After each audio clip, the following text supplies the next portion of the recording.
What if your boss controlled lightning, turned into a swan to flirt, and punished people for being too proud while cheating on his wife daily? Welcome to the God's version of reality TV. Strap in. Tonight's not history, it's divine chaos. Before we wade into the wild waters of ancient myths, take a second to follow or subscribe the channel if you're into absurd family dramas, cosmic tantrums, and deeply flawed immortals. Drop a comment with where you're tuning in from and what hour it is. I'm always amazed at who's watching these divine disasters around the world. Now, settle in. Maybe lower the lights. Let the fan hum like a distant storm. We're about to step into the unstable universe of the old gods. Let's start with the kingpin of divine dysfunction, Zephon, Lord of the Skies, Tyrant of Thunder, and living proof that godly authority and decent behavior rarely mix. Youngest of six, Zephon was the son of Cronar and Rhea, a pair of titans who make modern soap operas look tame. Cronar had this adorable parenting strategy. He ate his kids, not a metaphor. Just full-on swallowed them whole to avoid being overthrown. Cute, right? But Rhea wasn't exactly thrilled about having a buffet of babies. When Zephon was born, she swapped him out with a rock wrapped in cloth and handed that to her husband instead. Shockingly, Cronar didn't notice either the worst father in mythology or the most gullible. Little Zephon grew up in secret, probably with a lot of unresolved issues and a deep love of justice or revenge. Once Zephon reached adulthood, he returned with a vengeance. Literally, he rallied the younger gods and staged an epic uprising. The highlight? Cutting open his dad's stomach and rescuing his swallowed siblings, Heryon, Destra, Scylla, Hestana, and Valus. Freud would have had a blast unpacking this family therapy session. With the Titans defeated, Zephon took the throne of Olympus. He didn't just claim power, he became power. Lightning at his fingertips, thunder in his voice, and the whole sky under his rule. He was assigned the role of cosmic judge, divine enforcer of oaths, and symbol of order in the universe. On paper, he was godly perfection. In practice, the guy was a walking celestial scandal. When Zephon wasn't throwing bolts at anyone who failed to offer him decent sacrifices, he was transforming into everything from a dove to a shimmering mist just to get lucky. He had all the subtlety of a nightclub bouncer and the loyalty of a wet napkin.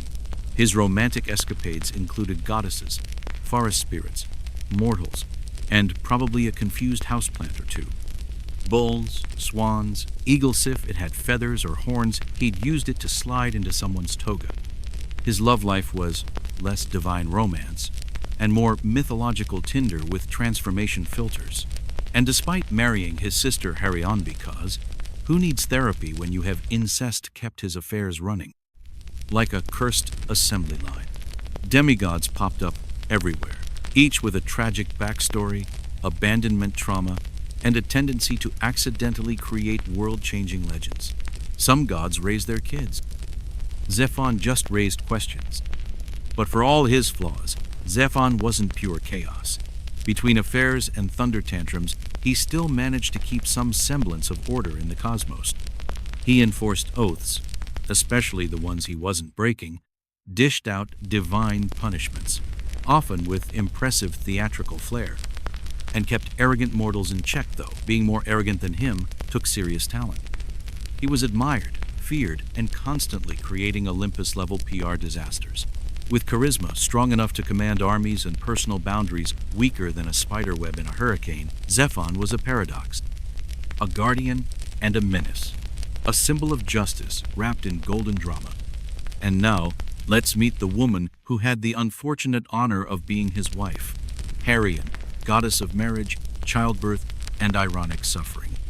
While her title screamed unity and loyalty, her actual marriage was more divine punishment with fancy robes.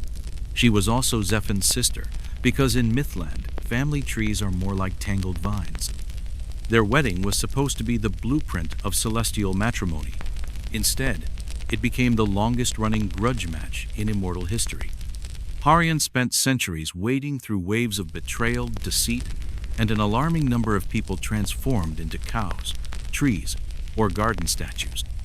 Though she reigned as queen of the gods with poise and glittering power, Most of her energy was laser-focused in one direction: vengeance. But not against Zephon. Oh no, that would be too logical. Harrian's fury exploded on the women her husband pursued and their unfortunate offspring. Maybe she didn't invent divine pettiness, but she certainly perfected it. She once turned a poor girl into a cow just for catching Zephon's wandering eye. Another was cursed to only speak in echoes, unable to express love or pain. And in a particularly cold moment, she sent venomous snakes to murder baby Heracles, who, by the way, was her husband's son, not hers. Still no? Still not okay. But let's be honest, her rage wasn't pulled from nowhere. Imagine ruling as goddess of loyalty while your husband turns into a cloud to seduce local villagers. Therapy? Ancient Greece hadn't invented it. So instead, Harrian weaponized grudges and turned passive aggression into an art form. Her divine to-do list often included eternal punishments, spite-fueled transformations, and the occasional monster summon. And yet, Harrian wasn't just the goddess of wrath in a wedding dress. She also stood as protector of women during childbirth, enforcer of marital vows, and a beacon of dignity in a system that treated her like a divine afterthought. Cities like Argona and Simonis built temples in her honor, worshipping her not just out of fear, but deep respect. Her cult was devoted, her presence commanding. She was the one you prayed to when your husband was faithful, and the one who probably hexed you when he wasn't. Harrian was a fascinating contradiction, the embodiment of maternal grace and marital strength, all while dragging the heavens behind her with barely concealed contempt and a golden glare.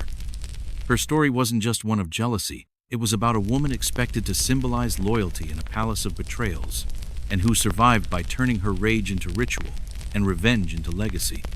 Now, before we wrap tonight's descent into divine dysfunction, let's check in with one more celestial character, Poserax, god of the sea, earthquakes, and because why no Thorses? Yes, the guy ruled oceans and tectonic plates, but also had a serious thing for galloping stallions. Ancient logic doesn't explain it. He's just that guy. Ever met someone who could summon tsunamis, destroy cities with a stick, and still pout because he lost a tree contest? Welcome to Pantaros, god of the Oceanand, the original drama king with seaweed for patience. In the divine sibling lottery, Zephon took the skies, Hadros got the underworld, and Pontaros inherited everything wet and wavy. It suited him, honestly. The sea matched his personality: majestic, mysterious, and prone to unexpected meltdowns. He ruled over vast blue kingdoms teeming with strange creatures, graceful nymphs, monstrous krakens, and everything in between. His weapon? A trident so powerful it could split mountains or flatten towns depending on his mood.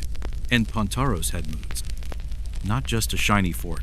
This was a celestial rage wand, a divine tantrum tool for when his ego took a hit, which, let's face it, was often.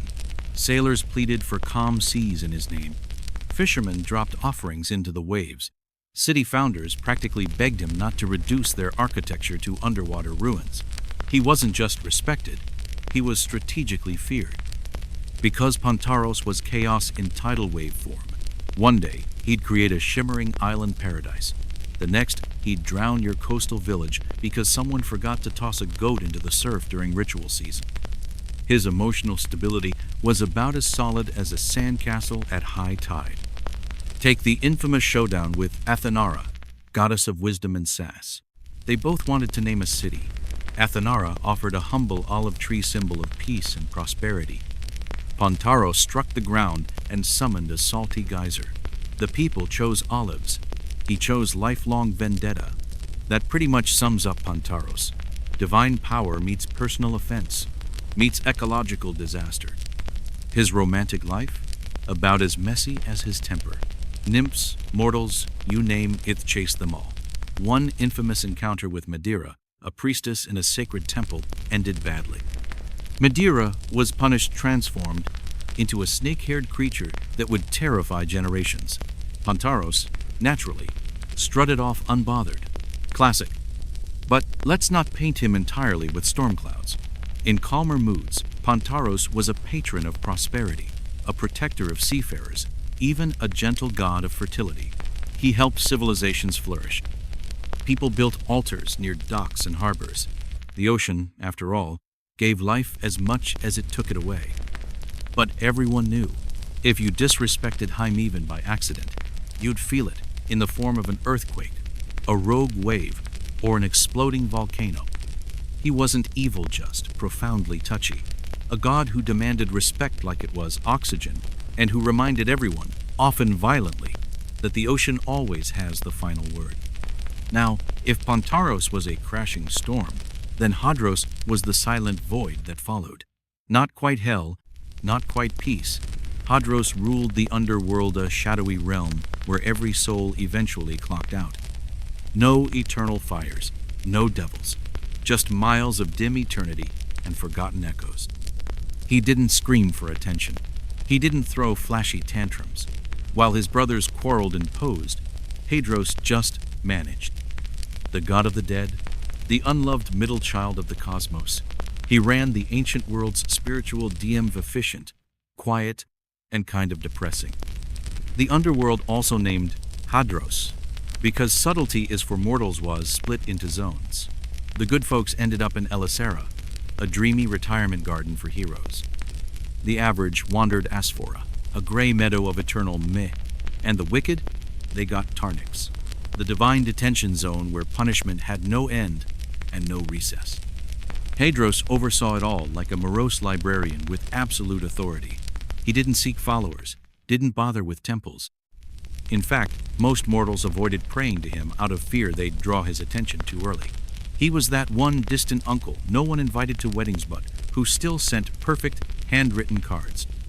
And then there was Persephone. Yes, Hadros kidnapped her. Let's not sugarcoat it.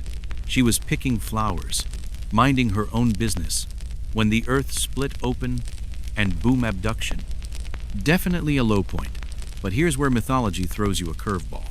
Over time, their relationship became strangely functional. Persephone transformed from hostage to queen, ruling the underworld beside Hadros with sharp wisdom and eerie grace. She spent half the year with him causing autumn and winter, and the other half with her mother, bringing spring and summer. It was less marriage and more divine timeshare agreement. Still weird. Still better than most Olympian couples. And Hadros? He was oddly faithful. No affairs, no swan costumes. Just lots of brooding, paperwork, and a terrifying three-headed dog named Corthon. Corthon was equal parts guardian, alarm system, and poorly trained house pet. Good boy, terrible manners. Unlike his brothers, Hadros didn't crave glory. He didn't need lightning or floods to make his point. He just waited. And that terrified people more than any god throwing tantrums from the sky. And now, meet Athenaronot, your typical goddess. She was the brain in the Pantheon's bicep-heavy lineup. Logic in a sea of chaos. Strategy where others used brute force. The divine patron of wisdom, war tactics, crafts, and never once losing an argument. Her entrance into the world? Wild. Her mother, Mitara, was pregnant with her when a prophecy claimed the child would surpass her father. So Zephon did what any rational deity would do, swallowed Mitara whole, because nothing says problem solved like eating your pregnant partner. But Athenara wasn't having it. One day, Zephon developed a splitting headache, not a little throb more like, I need a warhammer to the face kind of pain. So, the gods cracked open his skull, and out came Athenara fully grown, fully armed, and fully unimpressed with literally everyone. From day one, she was no nonsense, while her half-brother Aryan god of bloodlust and battle scream-streeted war like a bar fight.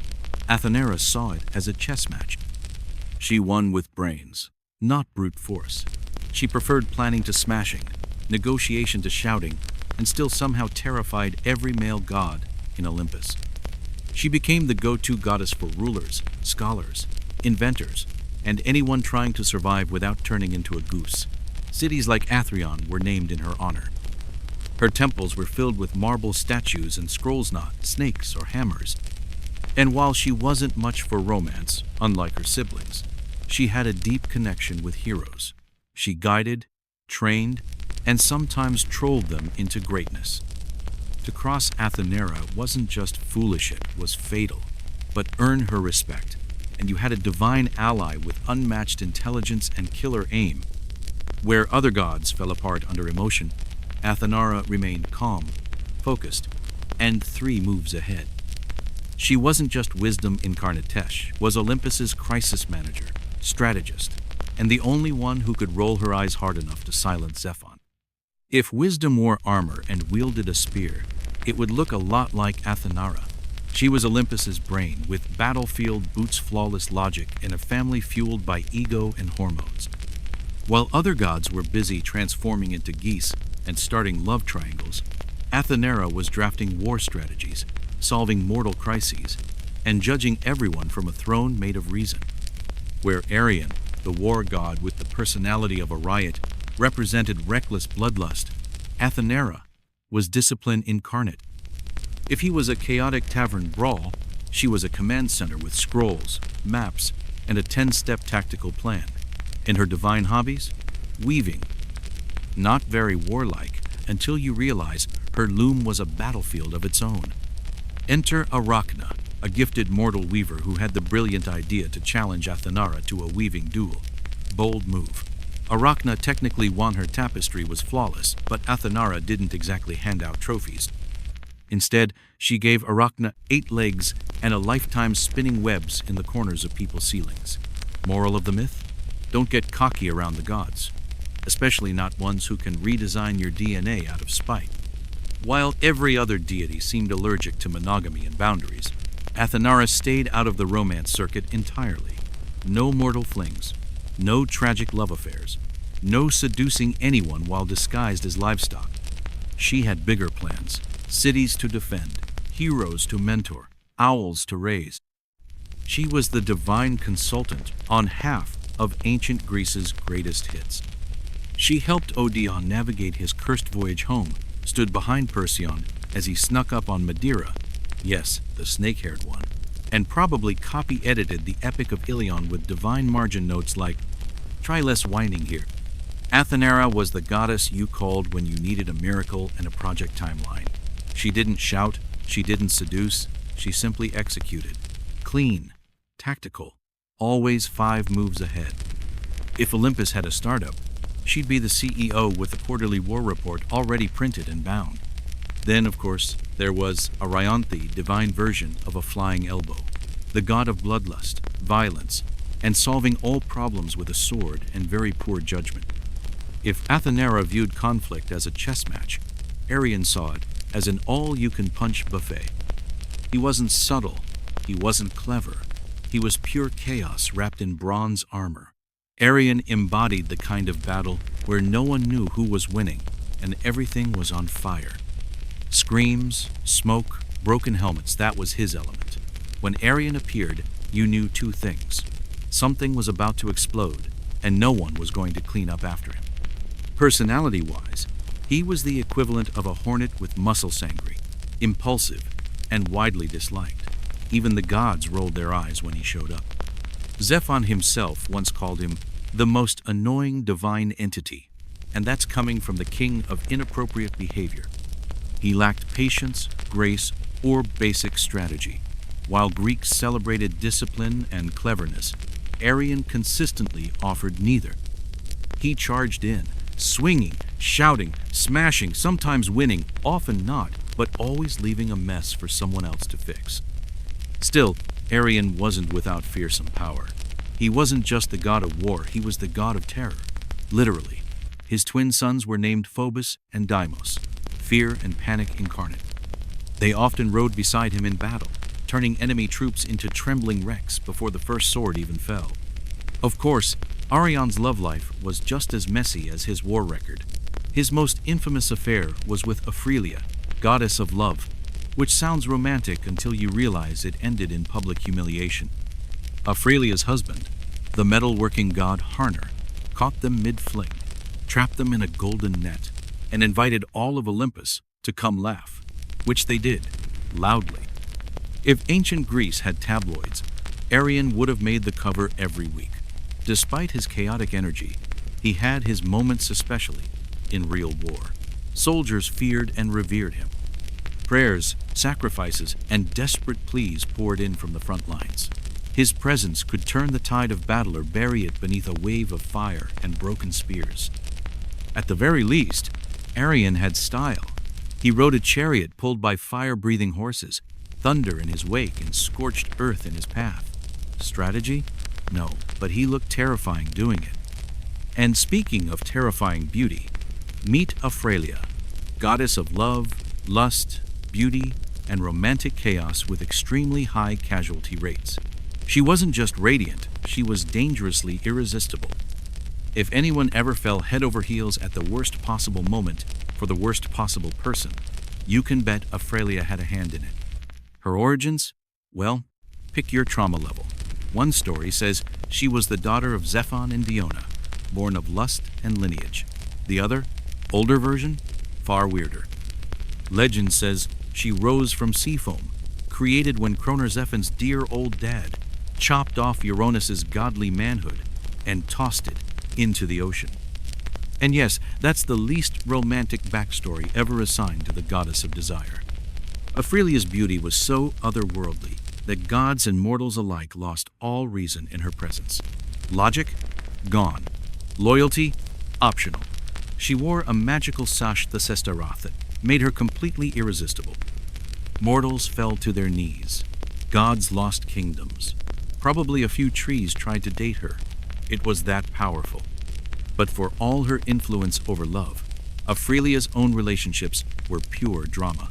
Her official husband, Harner, was a craftsman god, quiet, practical, and perpetually soot-covered. In theory, it was a divine match. In reality, Aurelia preferred the heat of Ariantha, walking embodiment of bad decisions. Their affair? Explosive. When Harner found out, he didn't argue. He engineered a literal trap, catching the lovers mid-passion in an unbreakable golden net. Then, with the flair of a betrayed inventor, he summoned the gods to come witness the shame. The pantheon laughed. Arion fumed. Aurelia? She just smirked, probably posed for the crowd. But her influence wasn't limited to scandal. Aurelia was a force. She moved empires with longing. She ruined kings with temptation.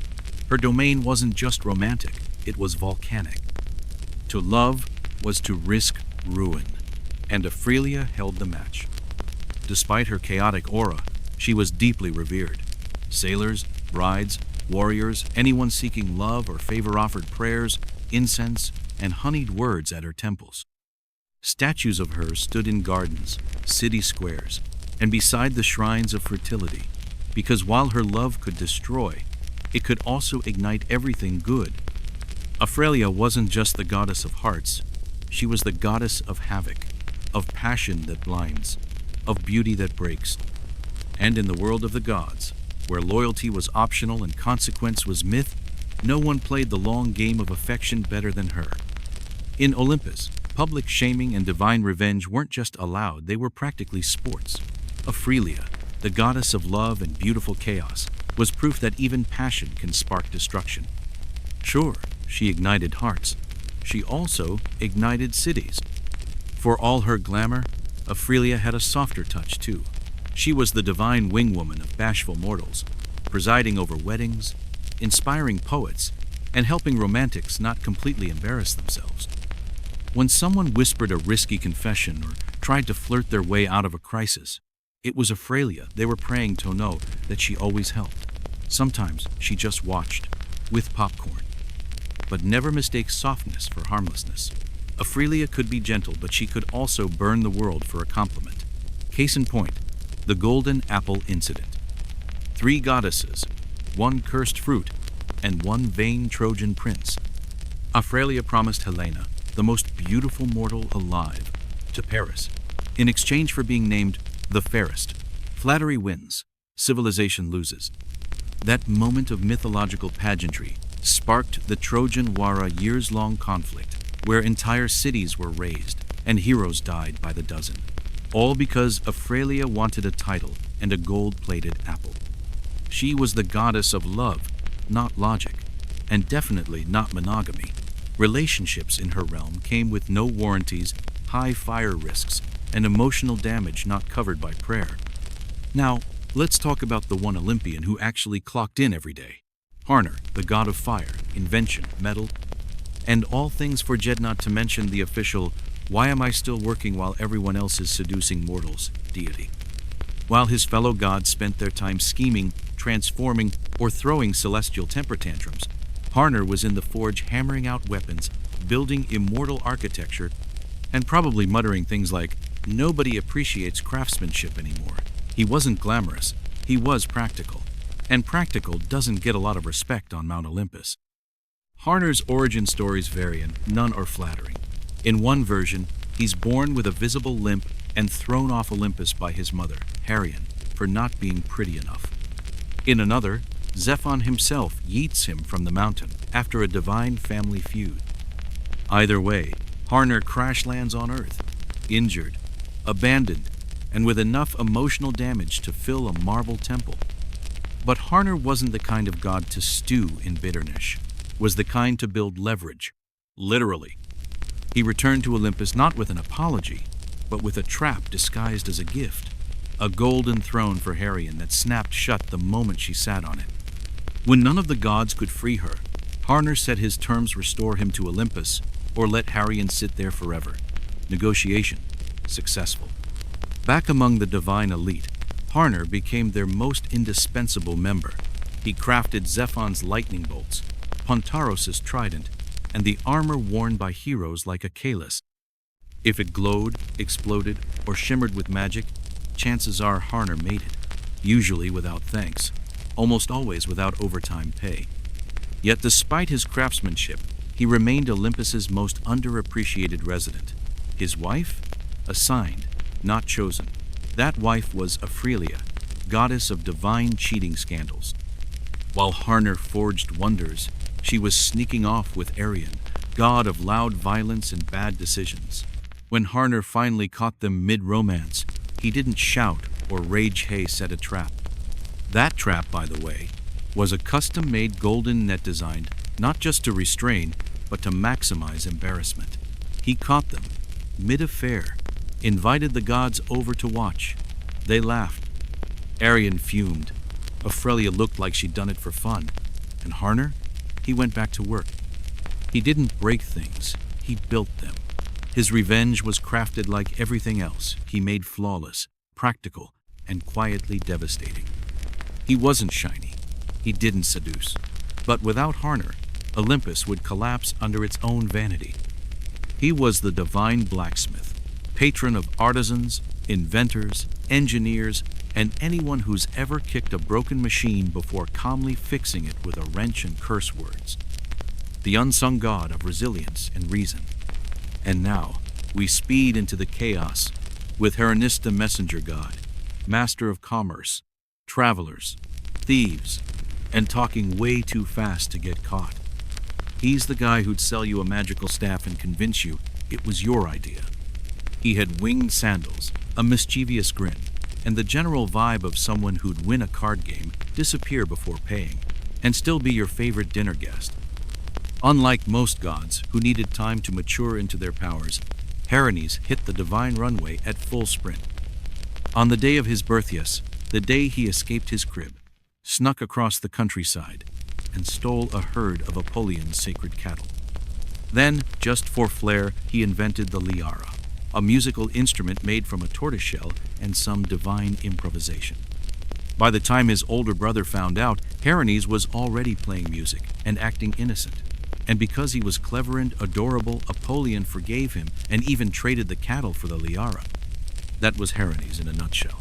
Equal parts genius and chaos, always grinning, never caught. He served as the divine courier, zipping between Olympus, Earth, and the underworld. No realm was off limits. He guided souls, delivered messages, negotiated between gods, and probably rewired half of mortal trade routes for fun. Merchants adored him. Thieves worshipped him. Tricksters called him king. He had a signature staff, the catacron topped with entwined serpents, and powered by a strange blend of diplomacy and "I know a guy." He could talk anyone into anything, then vanish with your keys and your heart. He was also the god of language, wit, and loopholes. Hermes didn't start wars. He sold snacks to both sides. He didn't build weapons. He delivered them with a charming grin and a forged invoice. His loyalty shifted like the wind, but his usefulness kept him in everyone's good books, especially when secrets needed moving or oaths needed and reinterpreting.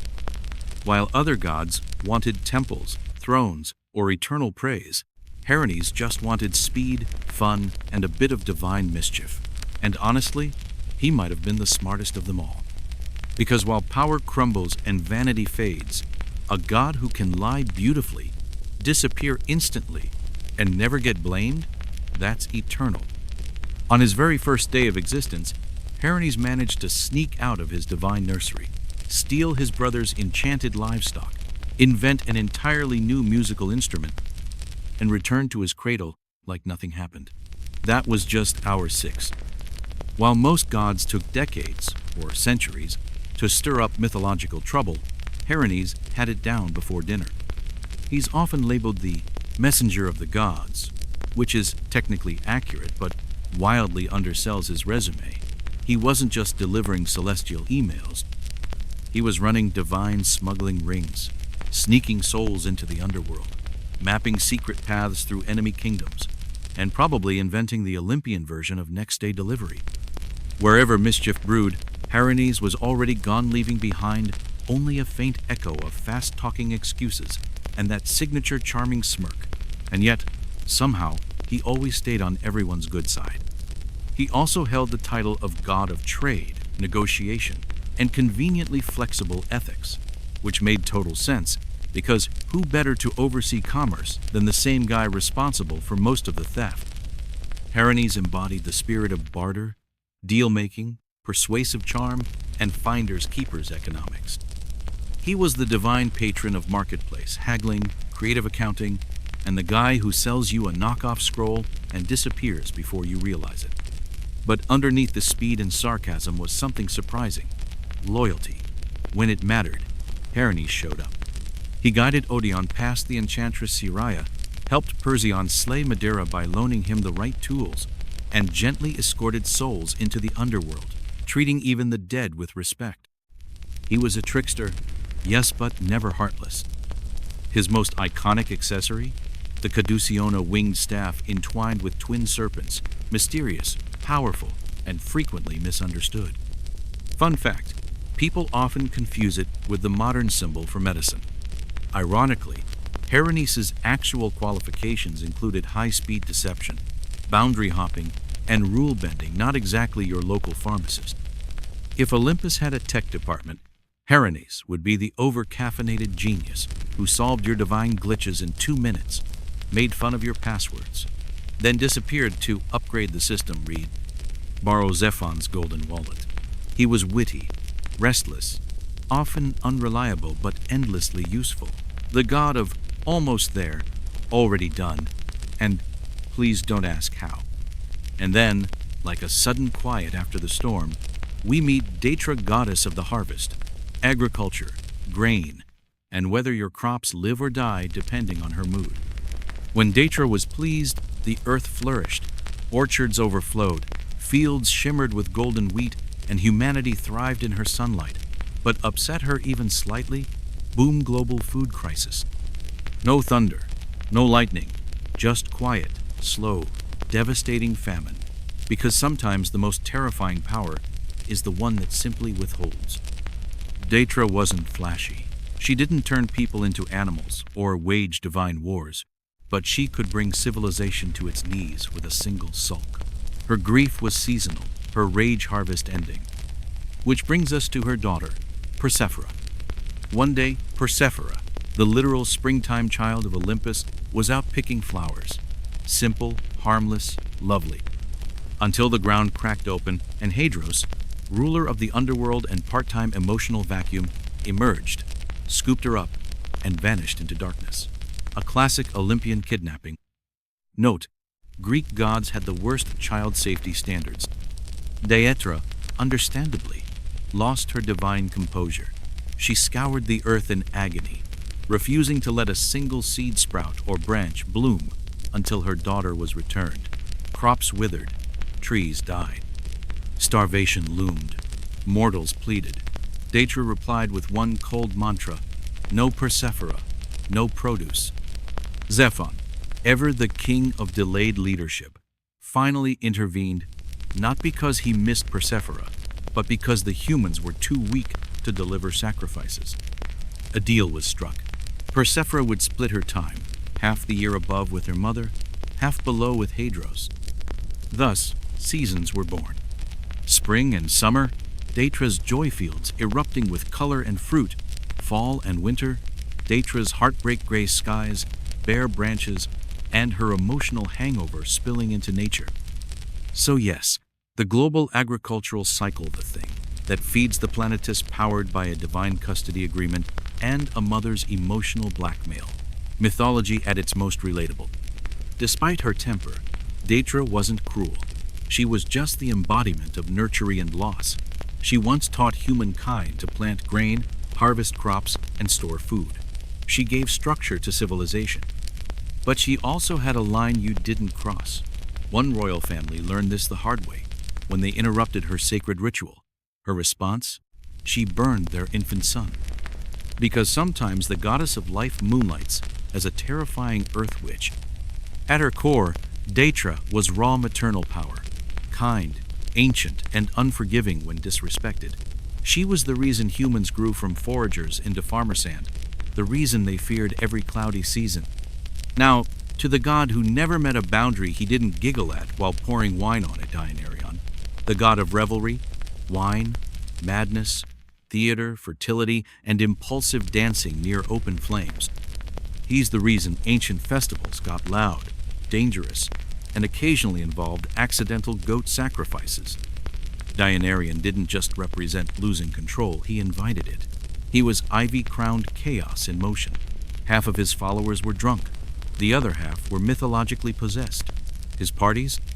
Less like celebrations, more like controlled mythic explosions powered by fermented fruit. His origin was about as subtle as the rest of his life. Born from an affair between Zephon and the mortal woman Samara, Dianarion's life began with divine drama. When Harriet, Queen of Grudges, discovered the pregnancy, she tricked Samara into demanding Zephon reveal his true divine form. Spoiler alert, mortals can't handle seeing gods in raw power mode. Samara exploded into cosmic dust. So what did Zephon do? Classic solution. Sew the unborn Dianarion into his own thigh and carry him to term. That's right, Dianarion was thigh-born, possibly the only major deity to enter the world via leg surgery. But Dianarion wasn't just a walking wine bottle. He had layers. He brought joy and release to oppressed people. He blurred lines between reality and fantasy, mortality and divinity. His cults were revolutionary, open to women, outsiders, and those pushed aside by society. Through ecstasy and ritual madness, his followers found freedom. He could be kind or horrifying. He gifted wine and dance, but his vengeance was monstrous. When mocked or denied, Dianarion didn't throw a fit. He unleashed beasts, storms, hallucinations. He didn't just punish, rewrote reality. Theater, art, intoxication all traced back to him. Every emotional high, every midnight epiphany, every bad decision you swear was genius at the time. Dianarion had his fingerprints on it. He was the divine celebration of feeling too much, too fast, and dealing with the consequences later, preferably while wearing grapevines. So whether you needed a harvest, a clever escape, a forbidden romance, or a wine-soaked breakdown under the stars, there was a god for that, and chances are they were already watching. Yes, you heard right. Dianarion was stitched into Zephon's thigh and carried to term like a divine hamstring cramp. That's not metaphor, that's Greek myth logic, where the line between majestic and medically alarming is thinner than Dianarion's patience for sobriety. Raised with a flair for flair, Dianarion didn't stay still. He roamed the earth, bringing with him the secrets of winemaking, untamed joy, and a suspicious amount of ecstatic screaming. His entourage? A fever dream of party animals, leaping satyrs, dancing Maineri, and enough woodland revelers to turn any hillside, into a mobile rave. It was less a parade, more a mystical flash mob with drums and broken amphorae. But the god of wine wasn't just here for good times in grape-stained togas. His worship asked people to shed their masks, their roles, their repression. During his rituals, people let go of identity, of shame, and often of clothing. His festivals were immersive explosions of joy, chaos, and questionably interpretive dance. Think Burning Man butt with a higher risk of being turned into ivy. Yet behind the laughter and spilled wine was a deep reservoir of rage. Dianarian didn't just punish, he made examples. One king, for instance, outlawed his cult. Poor choice. Dianarian responded by gently encouraging the man's own citizens to tear him limb from limb in a divine frenzy. Another nobleman mocked his rituals and ended up as a dolphin in oddly specific transformation, but effective. Dianarian didn't do warnings. He did performance art revenge. Still, for all his theatrical fury, he had immense compassion. He opened his arms to the rejected, the broken, the unloved, misfits, and outsiders, found belonging in his chaotic grace. He gave voice to those society ignored damned. When he couldn't heal them, he turned them into vines, twining their pain into beauty. Probably symbolic, definitely dramatic. Dianarian was contradiction personified, joyful destruction, euphoric madness, messy healing. He was art and intoxication, the rush of creativity, and the fallout afterward. One moment he'd hand you a cup of wine. The next, you'd wake up under the stars wondering why you're covered in rose petals and existential dread. Now shift scenes to the shadows of the forest where the moon shines silver and every snapped twig might get you hexed. Meet Arthaya, goddess of the hunt, wild animals, and side-eyeing your entire existence. If silence had a bow and zero tolerance for nonsense, it would look like her. Arthea wasn't interested in drama, thunderbolts, or being your dream girl. She had one speed, focused, one mood, unbothered. She patrolled the wilderness with unmatched precision, followed by her loyal band of maidens and probably one or two very judgmental deer. Twin sister to Apollyon, she entered the world in pure goddess overachiever style, helping deliver her brother right after being born herself. She took one look at Olympus's drama-filled romance scene and said, "No thanks." From that moment on, she avoided love, marriage, and anything involving feelings that weren't rage or moonlit clarity. Her power wasn't loud. It didn't need to be. Arthaya didn't scream, she shot, with unerring accuracy. When one unlucky hunter named Octeros stumbled upon her bathing, she didn't call HR. She turned him into a stag and let his own dogs finish the lesson. Message received. Boundaries respected through carnage. Unlike many Olympians who treated mortals like Tinder profiles, Arthea protected the vulnerable, especially women and children. She was a fierce shield, a divine avenger of innocence. Those who harmed nature or crossed her people rarely lived to misstep again. As the goddess of the moon, she ruled over the night not with warmth, but with watchfulness. Where Apollyon brought golden radiance, Arthea brought a cold, sharp clarity. A light that saw through deception and never blinked. She was feared. She was revered. She was the reason even gods thought twice before wandering into the woods at night. If she aimed, you prayed she wasn't aiming at you. Modernly speaking, Arthea is the blueprint for independence. She didn't crave Olympus's approval. She ran her own world, and it smelled like pine needles and divine justice. Meanwhile, back under the sun, her twin was doing the absolute most. Apollyon, god of sunlight, music, archery, healing, poetry, and any job that looked good on a resume, was Olympus's golden poster boy. He had radiant hair, a blinding chariot, and the kind of divine aura that screamed, "I'm the favorite and I know it." His to-do list was eternal. Drive the sun across the sky? Check. Compose heart-shattering ballads? Easy. Drop ominous prophecies at oracle temples? Routine. He was light, incarnate, brilliant, talented, deeply shiny.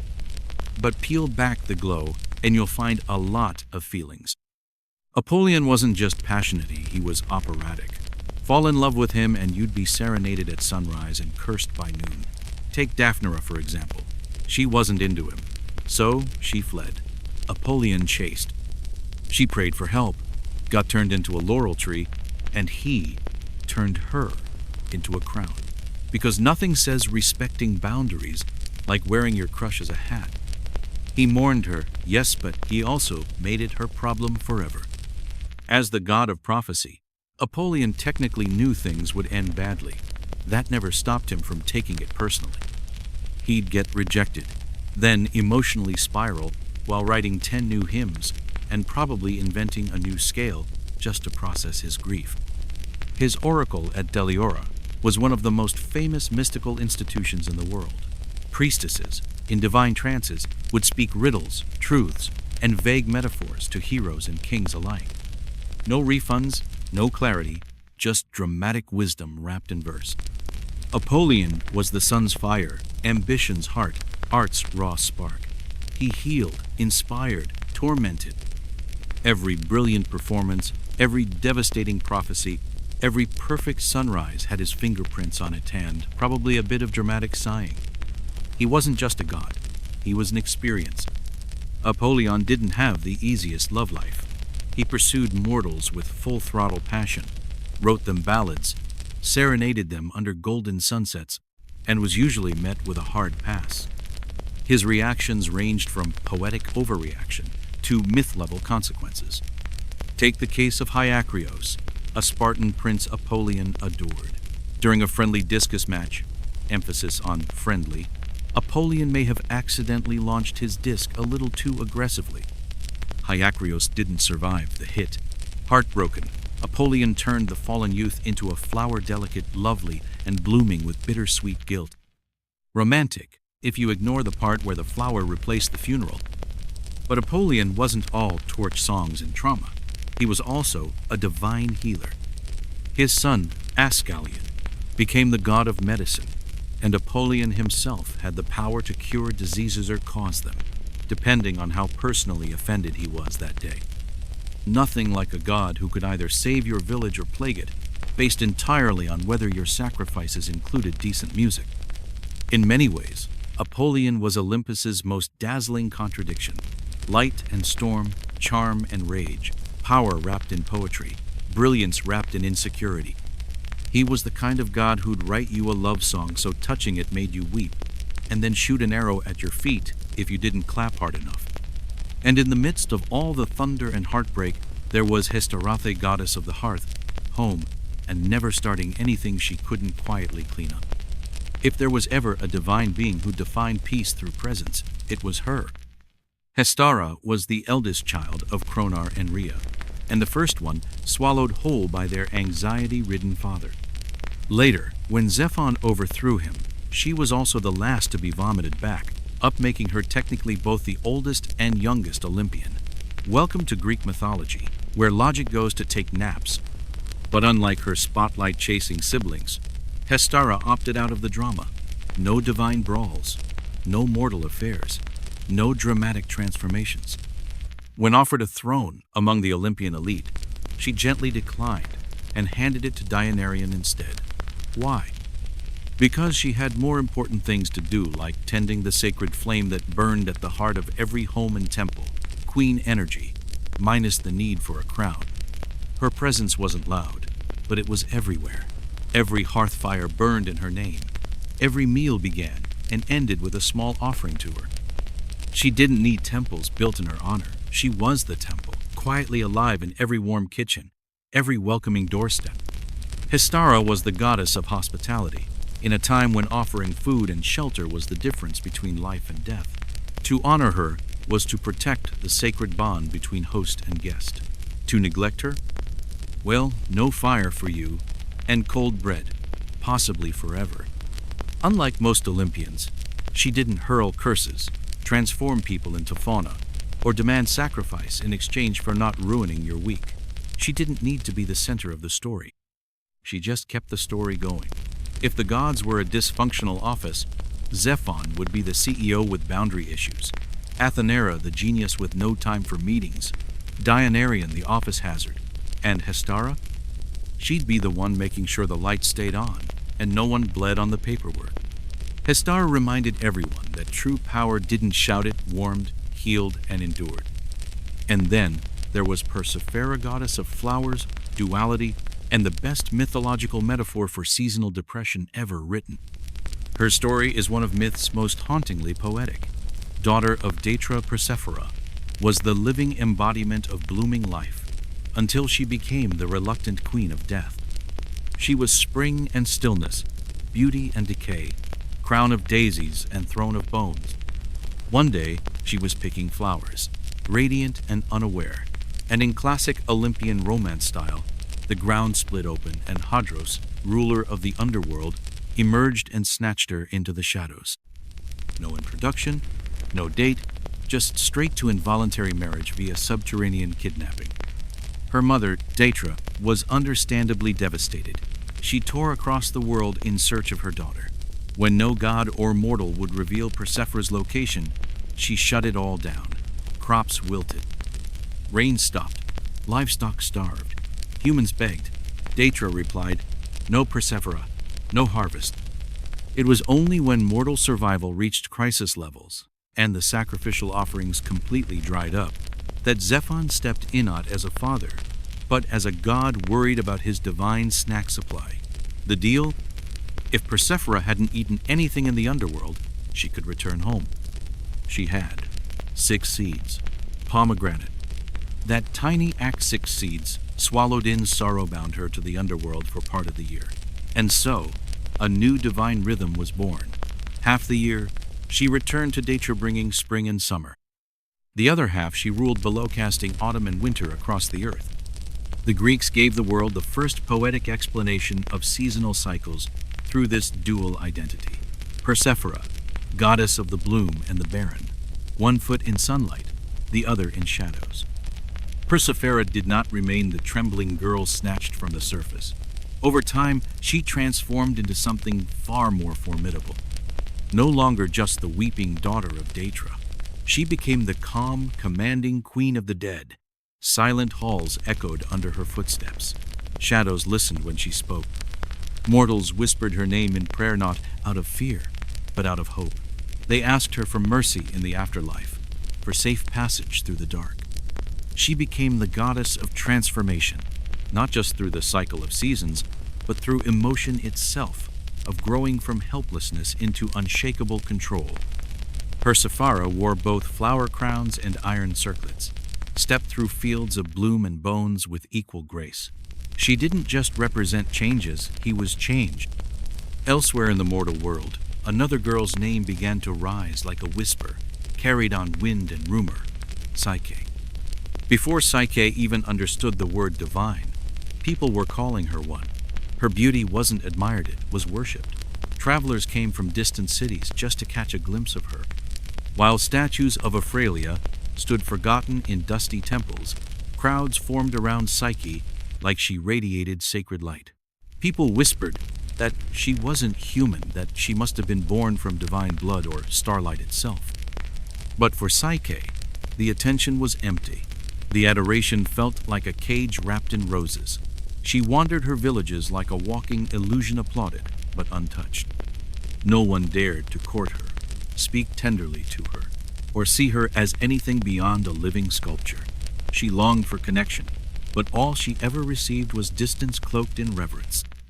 Even her family, though proud, grew quietly uncomfortable.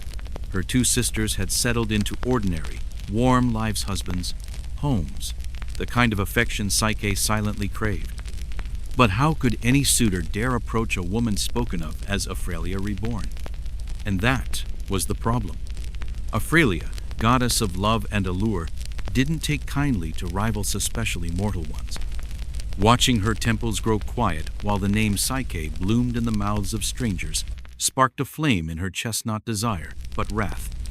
To the goddess, Psyche wasn't a lovely girl. She was a challenge, a threat, an insult in skin and breath. Unaware of the storm building above, Psyche lived in silence.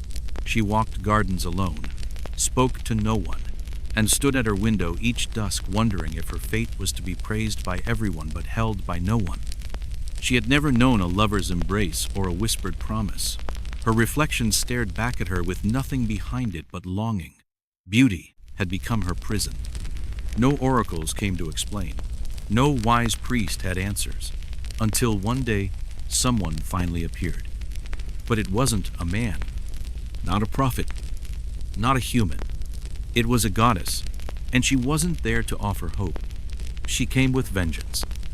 On Mount Olympus, beauty wasn't simply decoration, it was currency, and Ophelia was its undisputed banker. She wielded desire like a weapon, charm like fire, and influence like a veil over kingdoms.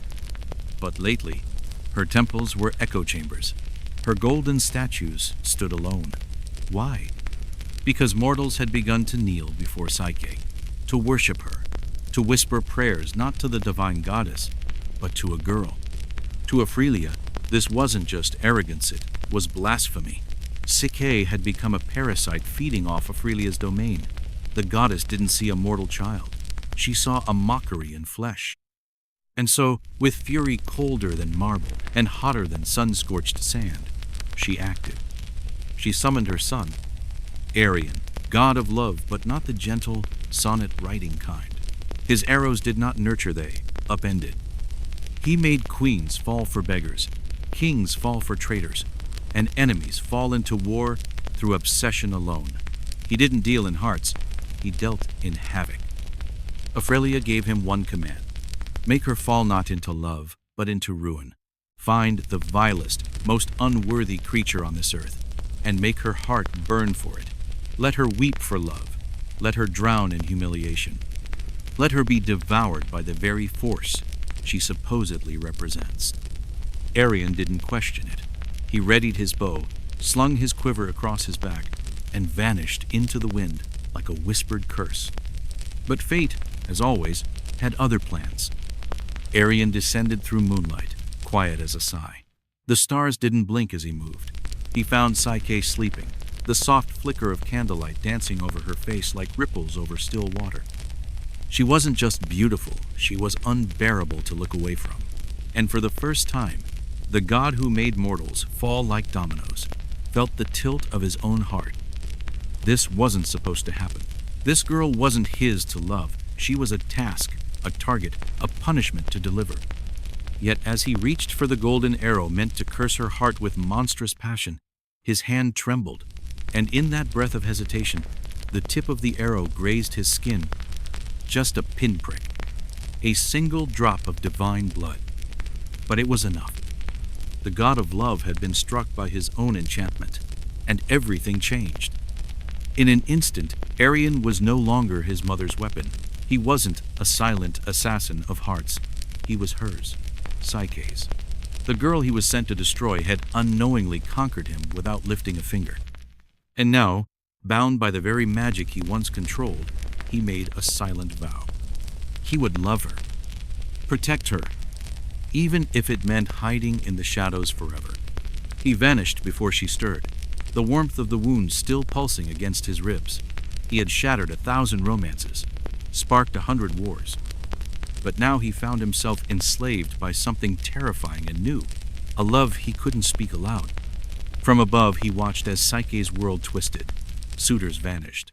Her beauty, once a spectacle, became a warning sign. People whispered that she had angered the gods, that she had dared to rival divinity. Even her father began to fear the weight of her presence. In desperation, he turned to prophecy. The oracle of Apollyon returned a decree that felt like a curse written in stone. She shall not marry a mortal. She shall be given to a monster feared by gods and men. She must be dressed as a bride and delivered to the mountaintop. There, her fate awaits. Her family broke. Her sisters cried. But Psyche? She didn't flinch. She stood unmoving as the wind pulled at her veil, her silence deeper than any sob. She had been adored like a goddess, but never once loved like a woman. Perhaps this was balance.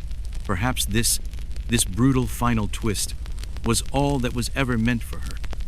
Arion watched, heart in pieces, unable to speak. He had wanted to protect her, but now his love had triggered a divine sentence. He couldn't act openly. Ophelia would see it, sense it, And if she knew, there would be no forgiveness. Not for him, not for Psyche. So he crafted a secret, not a rescue, a reinvention. He wrapped an illusion around the mountaintop. He built a palace in the unseen places of the world, where clouds became walls, where moonlight shaped pillars, and where the gods rarely dared to look. He took her not to a monster's lair, but to a hidden garden of silence and stars. She awoke not to stone and fangs, but to wonder. There was no beast, no iron cage, only warmth, and a stillness that hummed with magic. She opened her eyes to a field blooming with flowers that shimmered with internal light. A smooth path, polished like river stone, stretched before her, leading to a palace no mortal could have built. The walls reflected moonlight. The ceiling sighed like wind through silk. The air carried her name, even though no voice had spoken it. Psyche stepped inside, barefoot and breathless. Invisible hands bathed her, dressed her, fed her warm breads and sweet herbs that appeared on tables she never saw prepared. Gentle laughter echoed, but no faces revealed themselves. She should have been afraid, but instead, she felt held. At night, a voice spoke, deep, gentle, steady as the tide. You are safe. This is your home. You have nothing to fear. It was him, the unseen husband, the one foretold by the oracle. But he was no monster.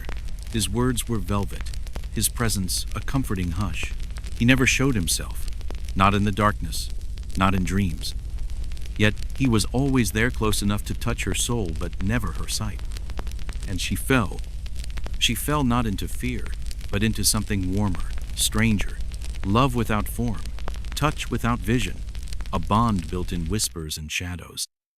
Every night, he came to her. Every morning, he vanished.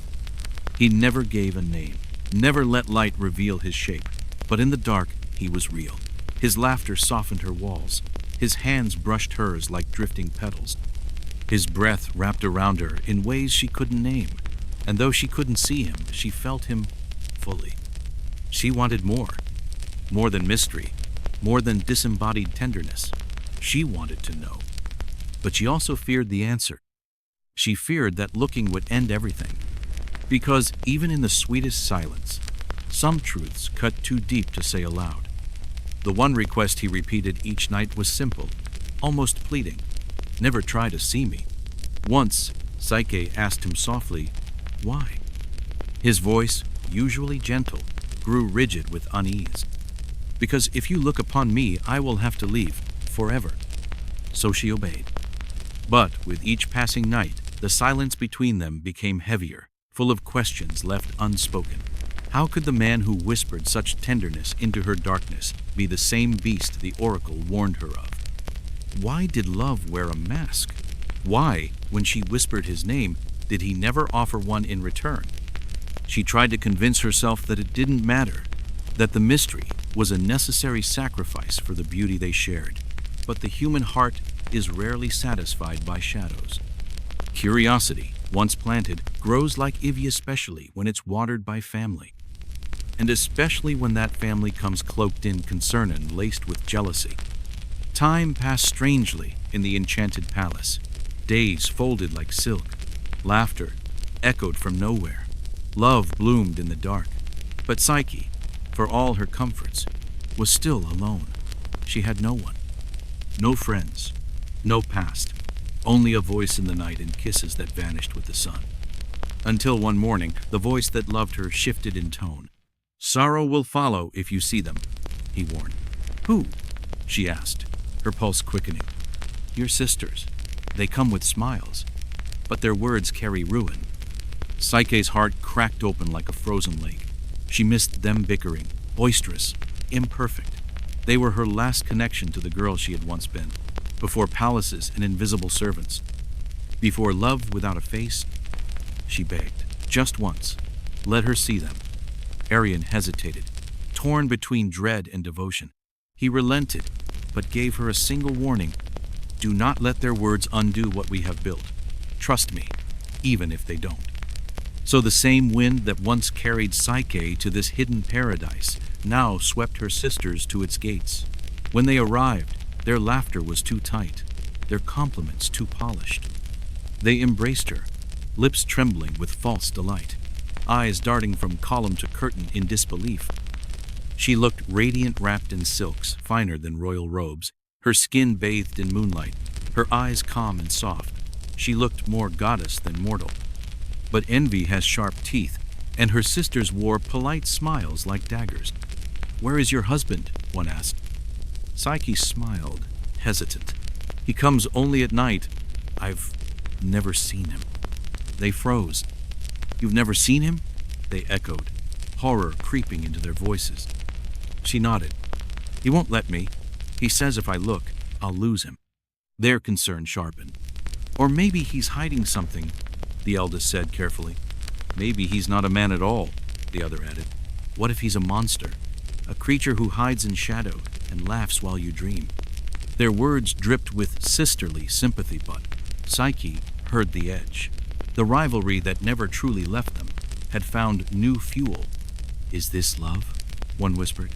"Or are you just his prisoner, fed by illusions and chained by sweet words?" A silence fell, and in that silence, the seed was planted. They kissed her cheeks, smiled too wide, and as they turned to leave, one of them whispered, "Just take a lamp, one night. Look, if he loves you, what harm can the truth do?" As they vanished into the sky, Psyche stood frozen, and for the first time in that celestial haven, she trembled, not from fear, from doubt. That night, she could not sleep. She lay beside him in their silken bed, his arm draped softly around her, his breathing calm against her neck. But her thoughts roared louder than any storm. Her sisters' voices echoed in her skull. What if he's not who you think? What if he's using you? What if love is just a beautiful lie? She had trusted blindly, loved a voice, given her body to a phantom, and now she wasn't sure whether that was bravery or foolishness. As the stars watched, Psyche slipped from bed barefoot and shaking. She held a small oil lamp, already lit. Its flame flickered against the palace's delicate walls. The floor beneath her feet felt colder than usual, the silence heavier. Her heart pounded, her breath caught. She reached the bed, leaned in. Her fingers trembled as the lamp tipped forward. And there he was. Not a monster, not a god in disguise. A man. Golden curls spilled like honey across the pillow. His skin glowed faintly, kissed by moonlight. His mouth, even in sleep, was curved in a soft, peaceful smile. Every line of him breathed beauty, but not the cold, divine beauty of statues. Something warmer, truer, human. And then, wings folded gently across his back, feathers the color of twilight. Arian looked like a secret never meant to be spoken aloud. Psyche stared, breath hitched in her throat, as the truth lay bare before her. She had not been given to a beast, she had been chosen by the god of love himself. And she had betrayed him. Tears welled, not from terror, but shame. She leaned in, aching to kiss his lips, to whisper her regret, to make the moment right before it slipped away. But fate doesn't pause for apologies. A single drop of hot oil fell from the lamp spout. It struck his bare shoulder. The hiss of pain split the silence. Arian's eyes flew open wide, wild, broken. His wings unfurled in shock and sorrow, casting shadows across the room like torn silk. "You promised," he said, voice hollow, fragile. Sorry," Psyche choked, falling to her knees. I needed to know." He stepped back, the glow fading from his skin like a sunset swallowed by storm. "Now you do," he said softly. And then he was gone. The palace, every corridor, every flower, every whispered dream crumbled into dust. The marble halls disintegrated into mist. The invisible enchantments they'd shared unraveled like smoke in the wind. Psyche was left alone, standing barefoot on a cold, barren hillside, the lamp still flickering weakly in her hand, and her heart breaking open like a cracked shell. She had touched truth, and lost everything. The god of love had vanished not into Olympus, but out of her world entirely. She wandered, not in rage, not in despair, in silence. Her feet bled on sharp stones. Her skin grew pale under cold stars. The rich gardens she once called home were gone. The air felt empty. The earth, once soft beneath her, now resisted her every step. She called for him in rivers, in woods, in sleep. No answer. Psyche returned to her father's house, hoping for some comfort, some understanding. But her story, once filled with mystery and awe, now sounded like madness. Her sisters spun lies, called her foolish, claimed she had wed a demon and lost everything through pride. The people whispered behind doors. None believed in her invisible palace or winged husband. To them, she had simply fallen from grace, from favor, from love. So she left again, not because she was cast out, but because she chose to fight. She would find Arion again, even if the path led through Olympus itself, even if it meant begging mercy from gods who had none. But mortals do not walk freely into the heavens, so she turned toward the only being who might show her the way. Ophelia, the goddess who started it all, the one who sent Arion on this mission of revenge that had bloomed into heartbreak.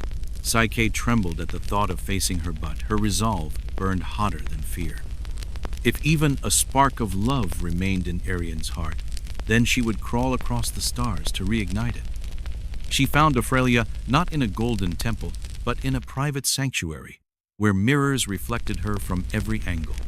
The goddess stood still, admiring her own perfection, as if searching for flaws no mortal eye could detect. Ophelia did not turn. "I warned you," she said coolly, "and still, you touched what was mine." Psyche dropped to her knees. "I love him." Ophelia finally turned, her expression somewhere between disbelief and disdain. "You mean the god you betrayed? The son whose trust you shattered?" "I was foolish," Psyche whispered, "but I will do anything to earn him back." Ophelia smiled, but the curve of her lips was sharp as a blade. "Anything?" Psyche nodded. "Then you will suffer," the goddess said, her voice a melody made of knives. "You will be tested. You will be broken. And perhaps, Paris, at the end of your agony, you'll be worthy of him." Thus began a trial not of strength or cleverness, but of devotion, and Psyche would face it alone. Ophelia wasted no time. Her cruelty was elegant, precise. Her beauty was legend, but so was her vengeance. If Psyche wanted even the faintest hope of seeing Arion again, she would have to pass through fire, shadow, and silence. The first task seemed deceptively simple. Ophelia led her to a massive chamber, cavernous and echoing. The floor was covered wall to wall with seeds, mountains of grain all jumbled together. Barley, millet, beans, lentils, poppy, wheat, thousands of kinds, all mixed into a chaotic mosaic. "Sort every seed by type," the goddess said, stretching lazily. "By nightfall, every grain, every pile. If you fail—" She didn't finish the sentence. She didn't have to. Psyche stared at the floor. The sea of seeds looked infinite. Even an army couldn't finish it in a day. Her knees buckled, but she knelt, hands trembling, and began anyway. 1 seed, 2, 3. Her fingers ached before the hour turned. Her eyes blurred with exhaustion. Time slowed. And yet she kept going. What she didn't see were the watchers. Tiny eyes, tiny legs. A line of ants had emerged from the stone crack screechers sacred to Detra, goddess of the harvest. Perhaps they pitied Psyche. Perhaps they remembered the love that once fed the earth and now sat broken in a mortal girl. Whatever the reason, they moved, swift and silent. And Psyche, too tired to even question the miracle, watched as the seeds began to sort themselves. Perhaps it was love that moved them, or perhaps it was pity. But in a rustle of tiny legs, the ants sprang into action, an army of purpose no mortal could command. They formed living rivers across the chamber floor, weaving between the piles, like strands of fate itself. Within minutes, what had once been chaos became meticulous order. Barley to one side, lentils in spirals, millet stacked into small pyramids of perfection. It was as though nature herself had rewritten the laws of time to answer Psyche's silent desperation. When Aurelia returned at dusk, expecting tears and failure, she found only precision and peace. Her brows furrowed. "You had help," she accused, her tone sharp. Psyche bowed her head. "I only did what I could." There was no pride in her voice, just quiet resolve. Aurelia's mouth twitched. Anger, amusement, or something more dangerous, it was impossible to tell. She hadn't expected the mortal girl to succeed. Certainly not with grace. But no matter. This was only the first step. "There are more trials," she said, voice low and cold, "and they won't be so easily undone." Psyche, still sore, still trembling, looked up and replied without hesitation, "I'll do whatever it takes." Because what she chased wasn't comfort, wasn't pride. It was love, the kind that burns hotter than divine wrath and outlasts even Olympus. Her second trial came quickly, crueler in its design, steeped in violence disguised as beauty. "See that river?" Aurelia said, gesturing toward a silver ribbon winding through the valley below. "It flows beside a meadow of rams. Not just any rams there. Wool is made of gold. I want a handful, just enough to shine, but do try not to die while collecting it." She disappeared before Psyche could respond, leaving her to face the glimmering death field below. These weren't sheep. They were sacred beasts, their horns sharp as war spears, their golden coats shimmering like molten treasure in the sunlight. But their beauty masked a fury that knew no reason. They had trampled men, gored intruders, shattered bones without warning. They didn't just protect their field, they hunted it. Still, Psyche climbed down the slope. She reached the edge of the field and crouched behind the tall reeds, heart racing like hooves on stone. The creatures paced, their growls low, their eyes gleaming with primal rage. There was no way to approach them while the sun still ruled the sky. Her resolve began to fracture. Tears welled. Her hands shook. It felt hopeless. And then a whisper. It came not from the trees, but from the river beside her. A soft, lilting voice like wind through reeds. "Do not enter the field in daylight," it said. "Their fury burns with the sun, but in twilight they rest. Wait, and gather the wool where it has caught on brambles and thorn." A spirit, an old one, bound to the river, perhaps born of it. Maybe it pitied Psyche. Maybe it believed in her. She waited. The day stretched long, the sun dipped low, and as night approached, the golden beasts began to wander, yawning, retreating beneath trees to rest in the cool shadow. Only then did Psyche move. She crept through the silent meadow, bare feet silent on the grass. No blood, no roar, only moonlight. She found the golden fleece tangled in thorns, caught on bark, left behind like gifts from fate. She gathered it carefully, gently. No ram stirred. By dawn, she returned to Aurelia, her hands trembling with sleep and weight, but holding shimmering wool nonetheless. The goddess narrowed her eyes. "You survive again," she said slowly. There was no delight in her voice, only suspicion. Psyche said nothing. No pride, no gloating, only silence and strength. Because love had taught her what even gods forget. Courage isn't loud, but it lasts. Aurelia's patience was thinning. What was meant to be punishment had become pilgrimage. Psyche had passed 2 impossible trials, not by force, but by quiet endurance, by trust, by listening to the world, not trying to bend it. And so, for the 3rd challenge, Aurelia shed all illusions of fairness. She handed Psyche a task soaked in doom. "Fetch me water," the goddess said. Psyche blinked. "From where?" "Not a well, not a stream." Aurelia's smile returned, but it was hollow now. "Bring it to me from the river Styra." The name hit like thunder.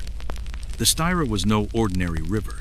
It was the boundary between worlds, the lifeline that cut between the realm of the living and the kingdom of the dead. Its waters were sacred, cursed, fatal to mortals. It wasn't guarded by beasts or riddlesit, was protected by death itself. Even the gods approached the river Styra with caution. To touch its surface was to invite ruin. To seek its water was to gamble with existence itself. No mortal had ever returned from its banks not whole.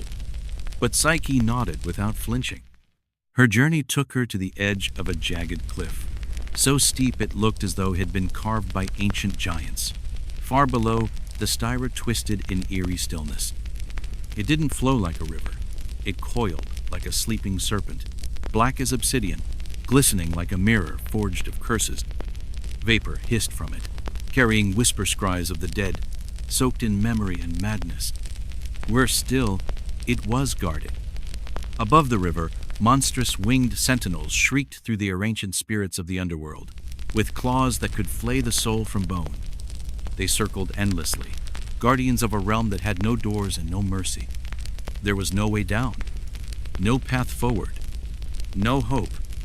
Psyche collapsed beneath a crumbling stone ledge, clutching the empty crystal vial that Ophelia had mockingly pressed into her hand. "Just a sip," the goddess had said with a venom-sweet smile. "Enough to show you. At least try." Psyche shut her eyes. Thena hum. Soft, steady, high-pitched like lightning slowed to sound. A golden shimmer bloomed above her head. From a crack in the stone emerged an eagle vast, regal, with eyes like fire and wings made of stormlight. No ordinary creature. This was the eagle of Zephon, sent by the king of gods himself. Without a word, it took the vial from Psyche's trembling hands, spread its thunder-marked wings, and soared into the abyss. The underworld's guardians screamed in fury, but none dared strike. Even death bows before Zephon's will. Moments later, the eagle returned. In its talons, the crystal vial shimmered now, filled with the cursed silver-black water of Styra. Psyche held it, stunned. She didn't know why Zephon had helped her. Perhaps Arion had once aided him. Perhaps even immortals bowed to love's quiet persistence. Or perhaps the gods were beginning to wonder if this mortal girl might succeed after all. When she returned, Ophelia received the vial in silence. She said nothing, not a word of praise, not a breath of surprise, but her eyes narrowed, her lips pressed tight. This mortal girl was still standing. But now came the final test, the one not even gods dared take lightly. Ophelia's voice turned colder than the Styra itself. "For your last trial," she said, "you will descend into the underworld. Go to Queen Persephora. Ask her for a box of her beauty something for me, you see. I've been feeling rather exhausted. Your existence tires me." A smile without warmth. It was not a task, it was a sentence. Even the boldest heroes avoided the realm of Hadros. The living were not welcome in his domain, and those who entered rarely returned. But Psyche didn't hesitate. If Arion's heart still beat for her, then she would follow that pulse into darkness itself. She was no longer a girl worshipped for her beauty. She was a woman burning with purpose. Guided by whispers, some say Daedra, others say unseen spirits, Psyche found a narrow cave cleaved into the earth like a forgotten scar. She entered carrying only 2 coins for the ferryman, and barley cakes for the beast at the gates. With every step, warmth abandoned her. Light surrendered. The air thickened not with smoke, but with silence that pressed against her lungs. The souls she passed floated like sighs thin, lost, voiceless, their eyes empty, their presence sorrow, without sound. At the banks of Erin, the river of passage, she met Charos, the hooded ferryman. Without a word, she offered him the coins. He nodded, and together they crossed the still waters, each ripple shaped by grief.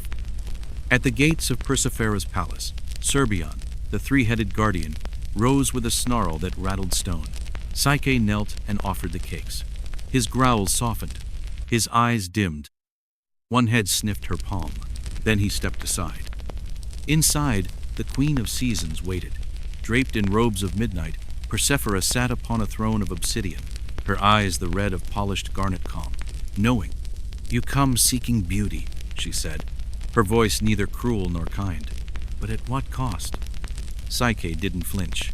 "It's not for me," she replied. "I bring it to Ophelia." Persephora studied her. "Then perhaps," she said after a pause. "You too understand the madness of love." She handed Psyche a small box plane, unmarked, but heavy as regret. As she passed it over, the queen gave a final warning. "Do not open it. It is not meant for mortal eyes." Psyche bowed in gratitude and turned to leave. The journey back was quieter, but heavier. The box pulsed in her hands, not with warmth, but temptation. Her thoughts spun. What if inside was the key to everything? What if this beauty made her worthy again, beautiful enough for a god? She whispered no to herself again and again. But like all doubts, it whispered back. The surface drew near. Sunlight filtered down. And in the moment where night ended and day returned, she broke. Her hands, trembling, opened the box, expecting light, expecting radiance, expecting divine beauty. But what escaped was none of those things. Cold mist, darkness, thick and creeping. This was not beauty. It was sleep, not the gentle kind, but the deathless slumber of the underworld. A spell woven by Persephone to preserve her power, not to paint Ophelia's face. And now it coiled around Psyche. She gasped, and then collapsed. Psyche didn't scream. She didn't cry. She simply dropped. Her body sank gently to the earth at the edge of the mortal realm. The sealed box lay beside her like a forgotten relic, her limbs frozen, her breath gone. Her soul caught in the still space between life and not death. She wasn't dead, but she wasn't alive either. She had touched the forbidden, and now she lay suspended, paused by her own curiosity, a girl trapped in the breath between heartbeats. And that might have been the end. But love has a habit of outlasting endings. Far above, in the cloud-wrapped halls of Olympus, Arion had not forgotten her. His wounds had long healed, but his heart had not. Every moment apart from Psyche had burned inside him like an ember that refused to die. He had stayed away at his mother's demand, hidden by duty, but plagued by the image of her face, of her enduring trials no mortal was meant to face. And when he heard the whispers that she had descended into the underworld for him, something inside him snapped. This was no mortal girl. She was a queen forged in shadow and sacrifice, and he would not lose her again. Arion tore from Olympus in a blaze of gold and fire. His wings split the skies. Thunder chased his flight. Clouds parted at his cry. And below, on the edge of death, he found her. Still, silent, pale as marble, lying like a statue carved from sorrow. Her lips parted in sleep, her hair a halo against the grass. The box lay beside her, unopened now, but the damage done. Arion dropped to his knees beside her, and for the first time since his creation, the god of love wept, not tears of heartbreak, but of fury, of grief, of longing too vast for words. He sealed the cursed box with trembling hands. Then, without hesitation, he leaned in, not with magic, not with divine decree, but with a kiss. A kiss not born of spell or prophecy, but memory, a plea, a promise, a breath of what had been stolen. And her eyes fluttered open. Psyche gasped. The sleep uncoiled from her like fog chased by light. She reached for him before her voice returned. "Arion," she whispered, "you came. I never left," he said, voice breaking. "I never stopped loving you." He held her tighter than ever before, as if to make up for every night she had suffered alone. And in that moment, all of Olympus paused, some in awe, some in quiet fury. Even the gods, so used to mocking mortal love, felt the shift. Because even the god of love had met his match. Their reunion sent shockwaves through the heavens. Arion had defied his mother. Psyche had defied death. And together they had crossed the chasm between mortal and divine, between duty and desire. Ophelia was livid. She stormed into the court of the gods, radiant and wrathful. "This mortal," she hissed, "has broken sacred law. She has tampered with death. She has bewitched my son. She must be erased." But the other gods, silent and watching, said nothing. They had seen Psyche suffer. They had watched her walk through trials, meant to destroy her and rise. They had seen love survive everything they believed impossible. And so, they turned to Zephon, the king of the gods. He sat quiet on his throne, lightning in one hand, destiny in the other. He had watched it all, her fall, her faith, her courage, her climb. At last, he spoke. "There is power," Zephon said, "in a love that endures." Ephrelia opened her mouth to protest, but he lifted one hand. "You tested her. She passed. She has shown more strength than any mortal I have known.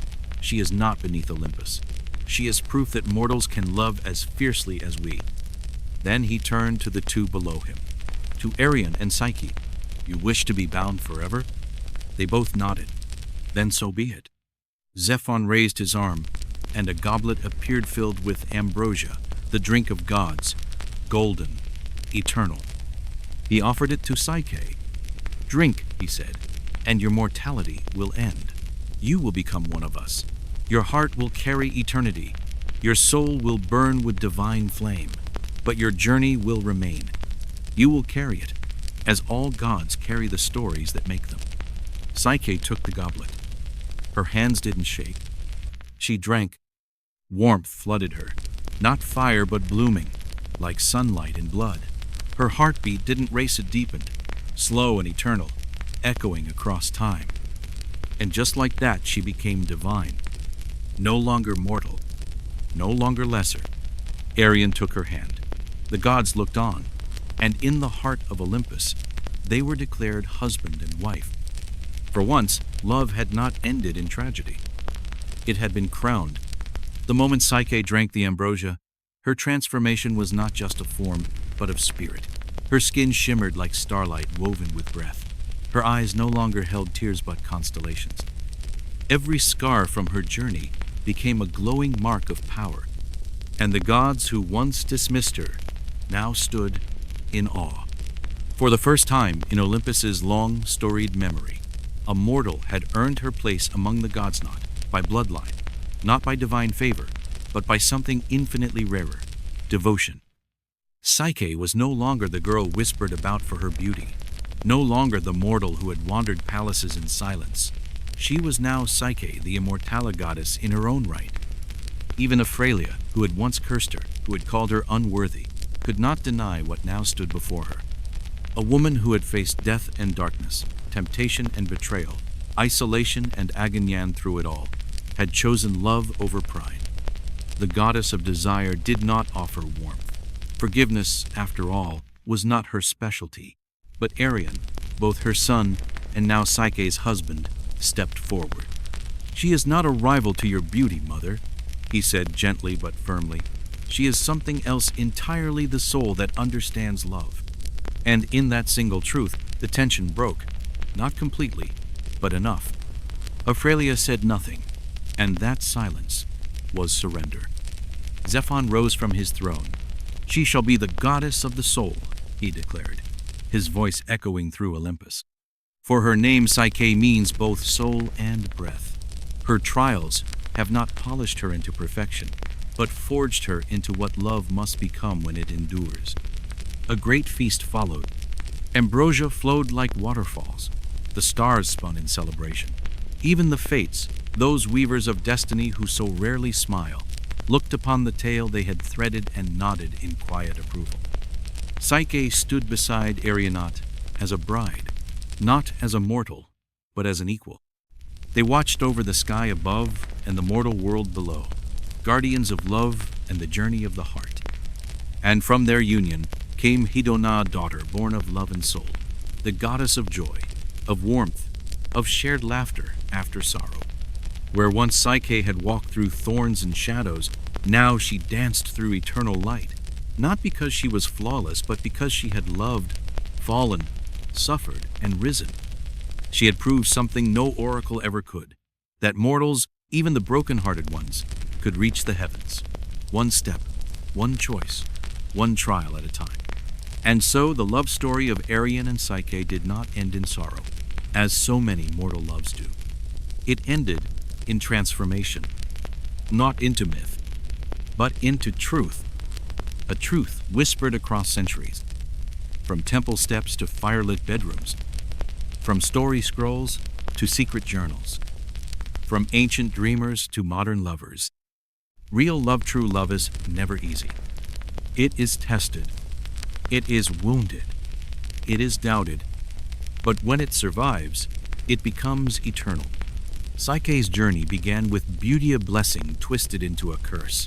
She was envied, manipulated, shamed, punished for being loved, punished again for daring to love back. And yet she never stopped trying. Even when her faith cracked, even when her heart shattered, she kept walking. And Arion, the god who once wielded love like a weapon, learned too. Love is not a game, not a trap, not a secret whispered in shadow. It is light, but only when it is met in full, face to face, hand in hand. Together, they reminded Olympusan, all of us, that love does not belong solely to the divine. It belongs to anyone brave enough to fight for it. Across Greece, lovers began whispering not only Ophralia's name, but Psyche's. They prayed to her before weddings, before childbirth, even before funerals. Not because she was flawless, but because she was proof. Proof that the soul can survive despair. That love, when broken, can still be mended. That no matter how deep the darkness, the heart remembers the way home. And even now, long after the marble temples have crumbled, long after the empires that worshipped her have turned to dust, her story lives on. In the word psyche, the soul. In psychology, the study of that soul. And in every story where love is tested and triumphs, Psyche and Arion live on. Not as statues, not as stars, but as echoes within us all. Every time we choose trust over fear, forgiveness over pride, and love over silence, we walk their path. And perhaps, like them, we become a little more divine. But not all who walk Olympus begin in light. Long before she was feared, before statues captured her in horror, before serpents whispered across marble floors, Medwana was simply a girl. A girl of haunting beauty. Not loud, not prideful. Her beauty simply existed like moonlight that slips into a room uninvited. Her hair shimmered like ink under stars. Her eyes held the hush of deep water before the storm. And her presence, though, quiet unsettled both kings and gods alike. She was born among monsters, in a time when monsters were worshipped and feared in equal measure.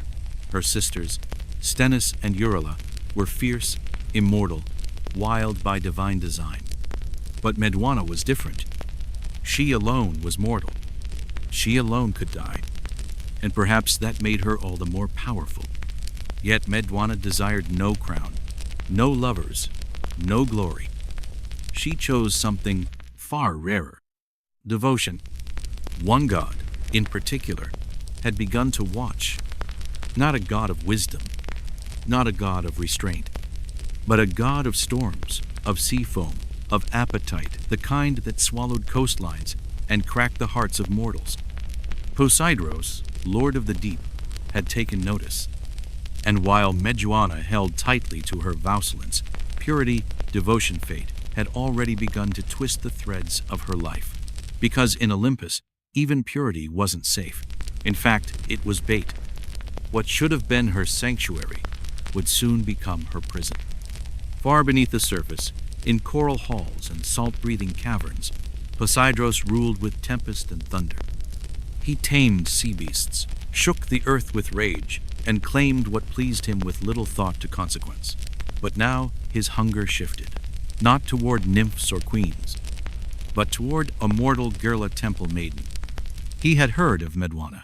Her name rose like a wave through whispers, not because of her beauty, though that too was spoken of, but because of her stillness, her composure, her unshakable, untouchable calm. She belonged to no man, no god. She had chosen silence over seduction, devotion over desire. And perhaps that, above all, was what Poseidros found most tempting. The more she knelt in prayer, the more he watched from the waves. And one evening, When the tide was high and the temple stood empty, he came for her. He did not knock. Gods rarely ask permission. He entered Athera's sacred temple barefoot, dragging the sea behind him. Water curled around his ankles, soaking the marble as if the ocean itself were stalking forward. Medwana turned surprised, confused. She was alone. Her voice barely left her lips before Poseidros was upon her. He left his trident behind, but his hunger that he brought in full. She called for Athera. The walls echoed. No answer came. She tried to run, but temples were built for worship, not escape. And there, beneath the unblinking stone eyes of the goddess she served, Medwana was desecrated, her sanctuary shattered, her body violated. It was not seduction. It was violence. When it was over, Poseidros vanished as casually as he had come, leaving behind nothing but salt on the floor and silence in the air. Medwana curled beneath Athera's image, broken, bloodied, waiting for comfort, waiting for justice, for divine arms to lift her, for anything. But the gods are not always just. When Athera returned and saw what had happened, her fury ignited the very sky, but it was not directed at Poseidros, not at her fellow god.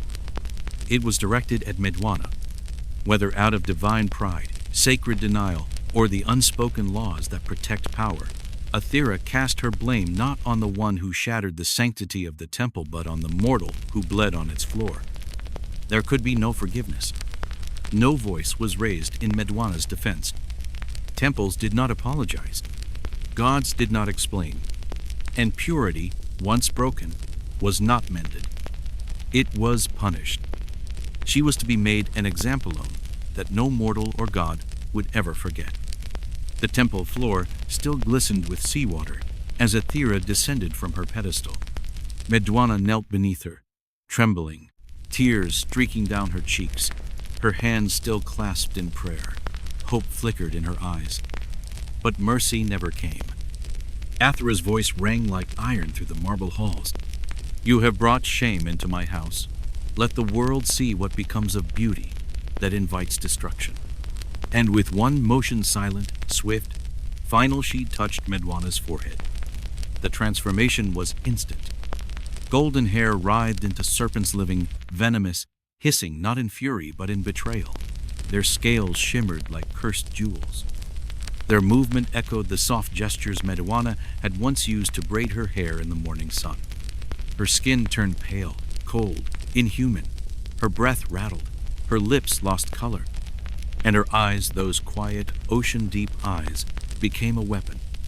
No longer soft, no longer gentle. Now they held a terrible curse. Anyone who looked into them, anyone would be turned to stone. Not enemies, not the guilty. Anyone. It was not protection. It was isolation. A warning wrapped in flesh. A curse disguised as power.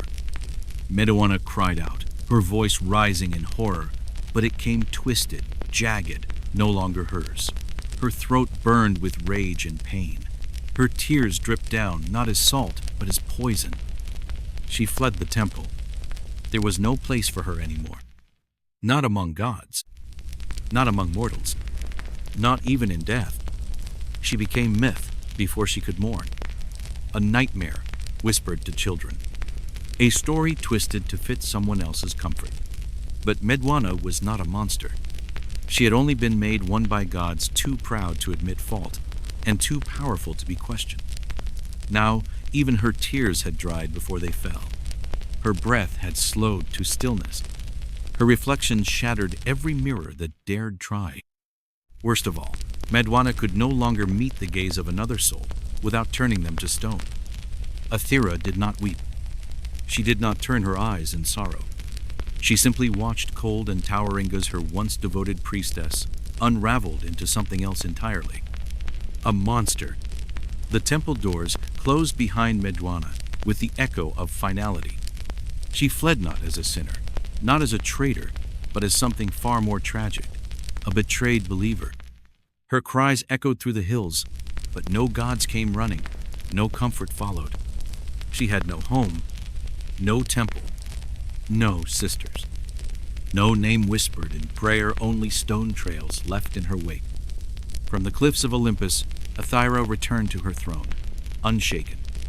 For gods did not measure justice by kindness, only by permanence. And Meduana's face would outlive memory. Banished, cursed, feared, she wandered into wilderness. A trail of frozen creatures marked her pathbirds, locked mid-flight.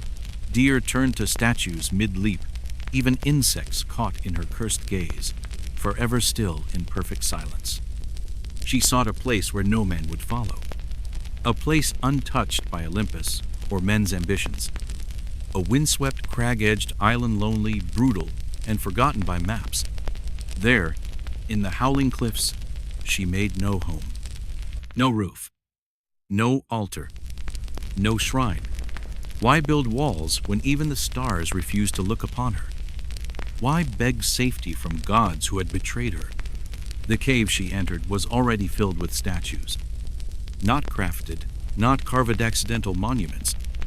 Warriors, beasts, perhaps even lost wanderers who had stumbled too close. Some faces frozen in terror, others in awe. And so began her second life. Not as a priestess, but as a pariah. Meduana no longer cried. Tears belonged to the girl she once was.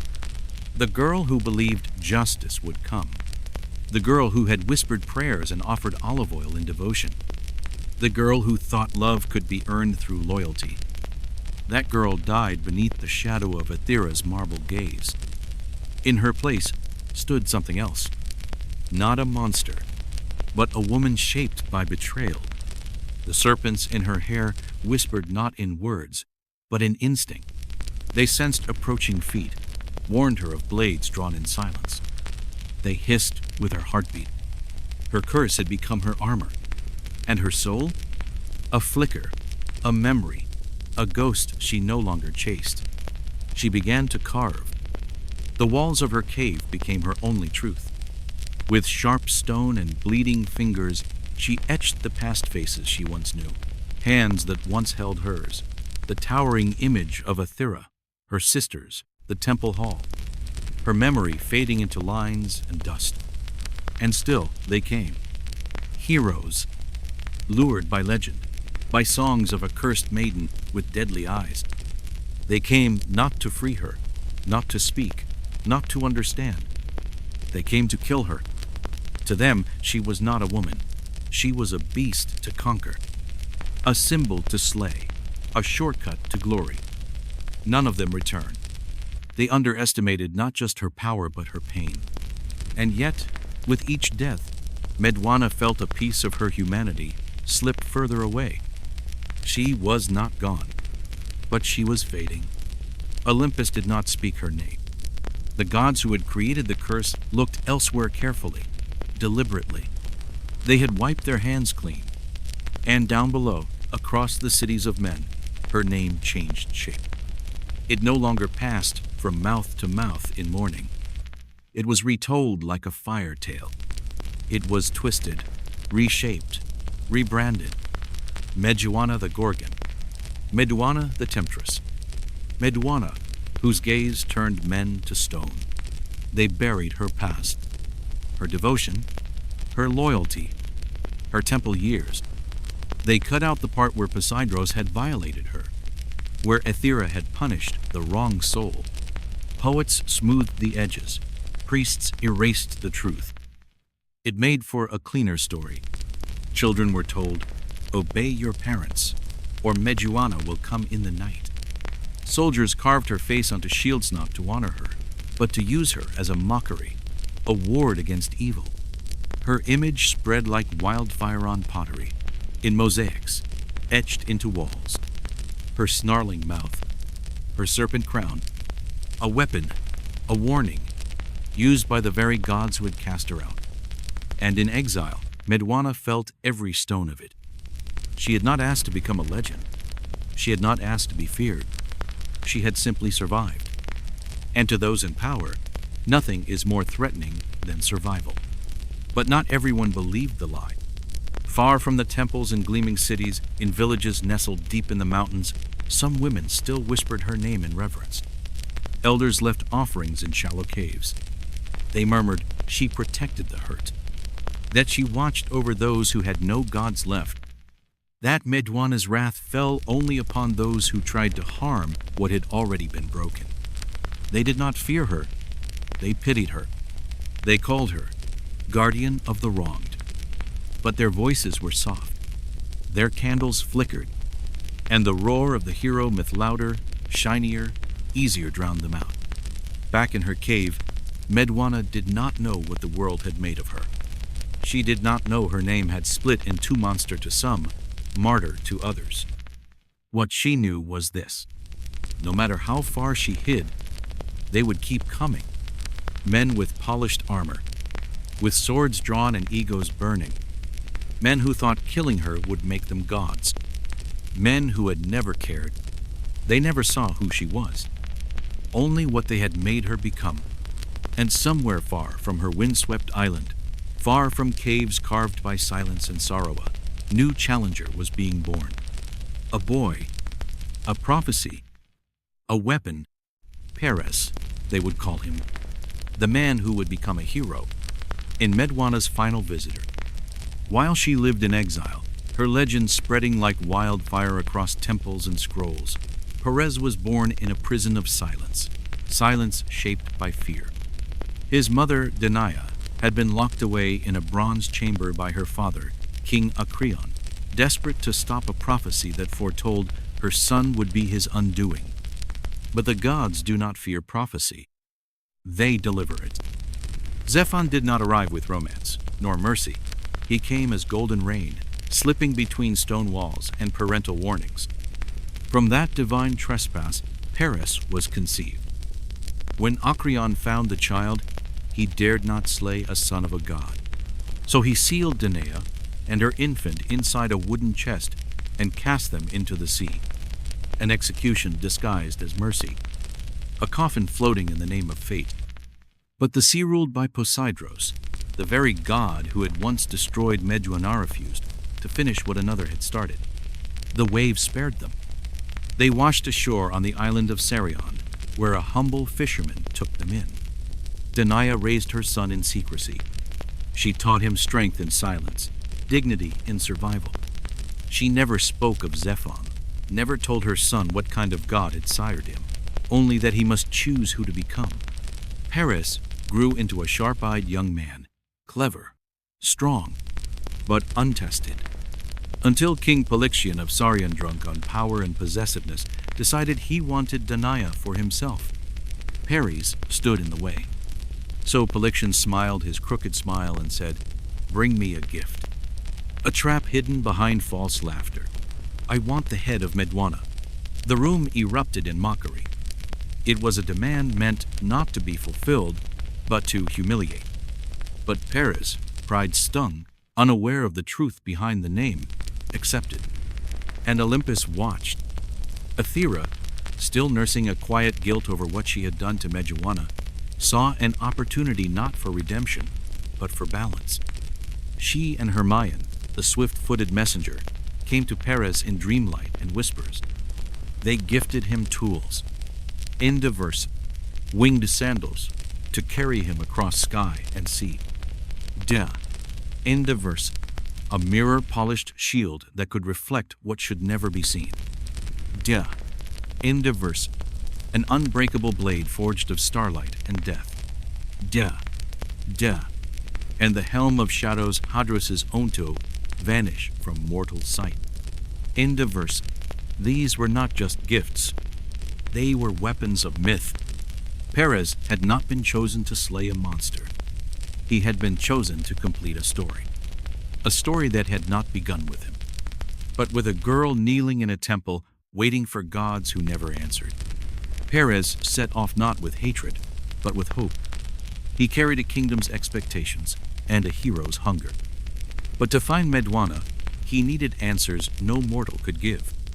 He sought the Graeae, the three Grace-ancient sisters who shared a single eye and a single tooth, older than gods, draped in shadow, living in the space between nightmare and memory.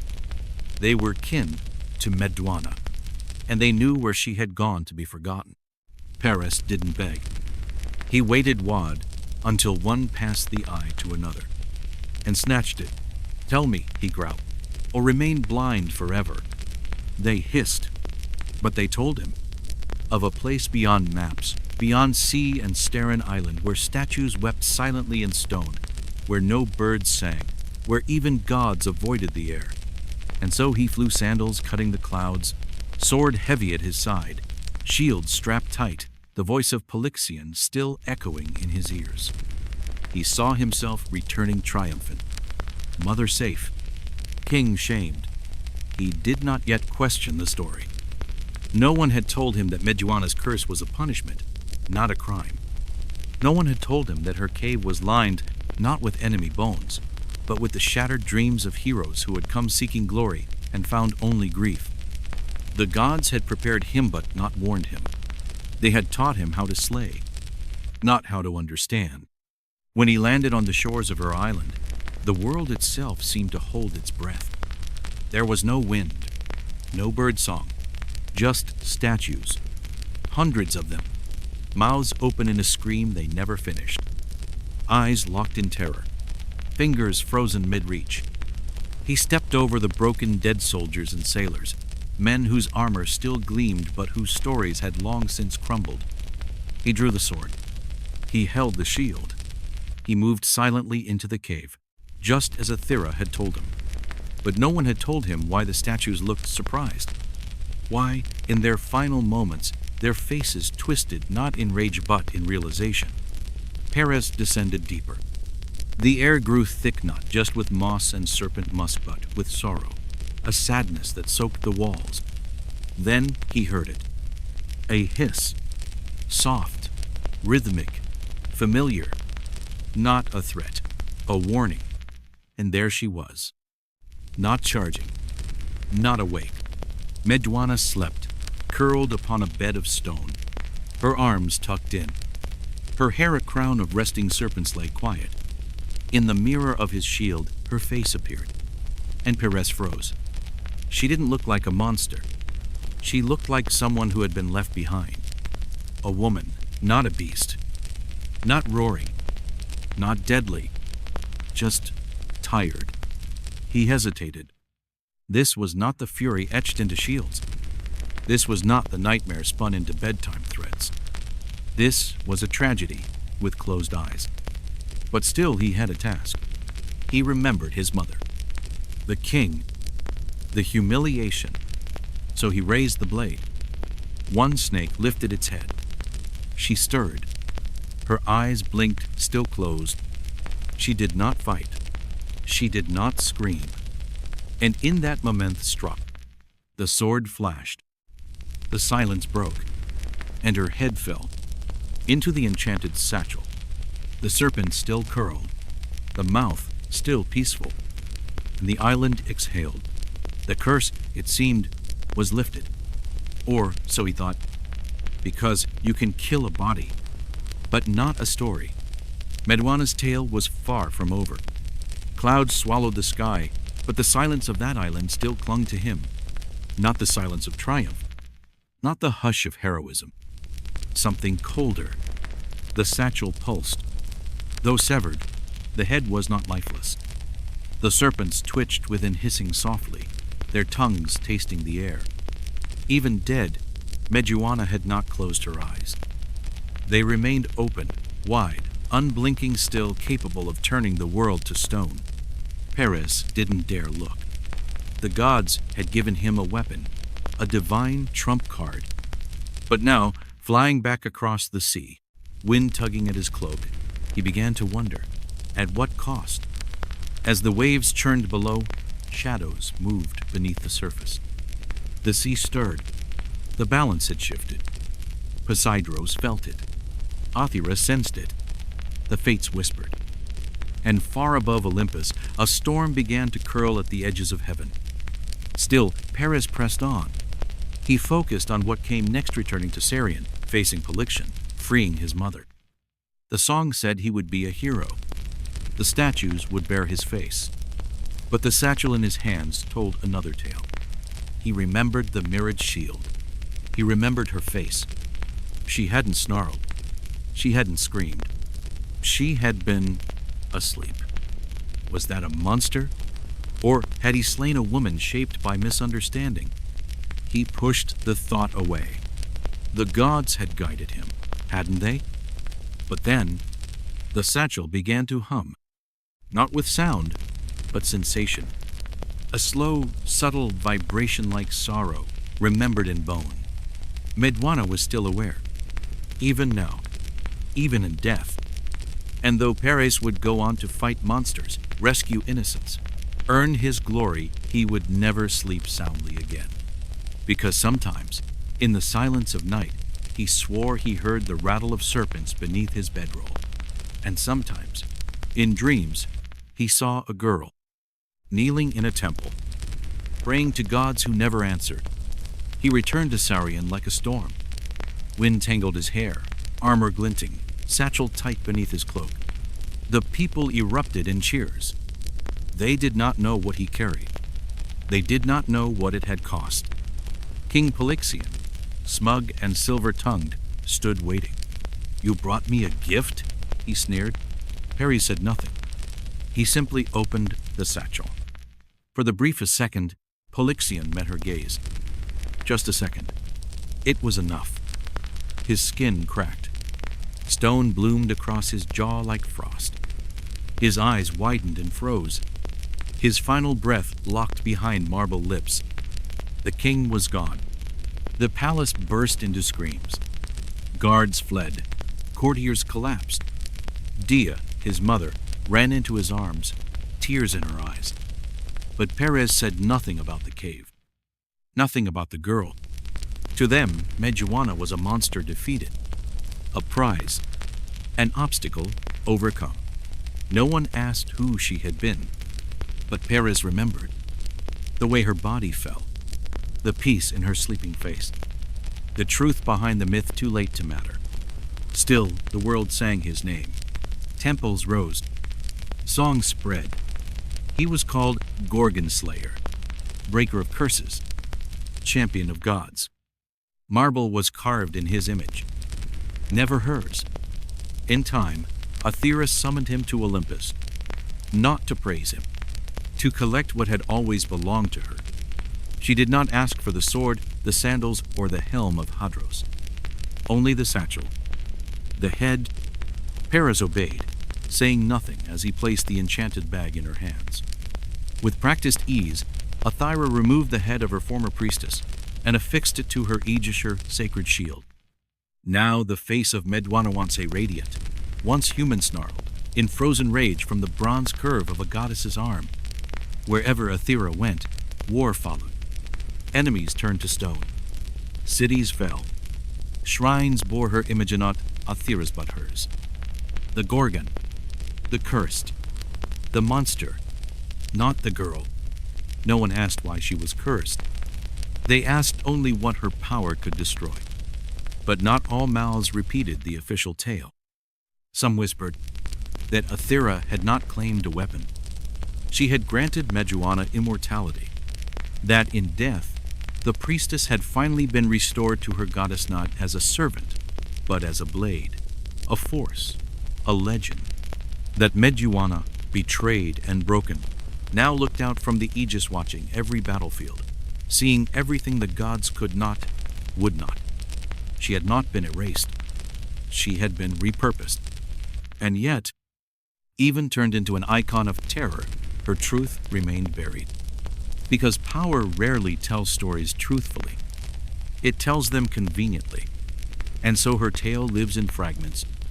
In a temple once pure, now cold. In a cave where sorrow still whispers across stone. In the eyes of statues who almost saw the truth. In the dreams of a hero who never stopped wondering if he was wrong.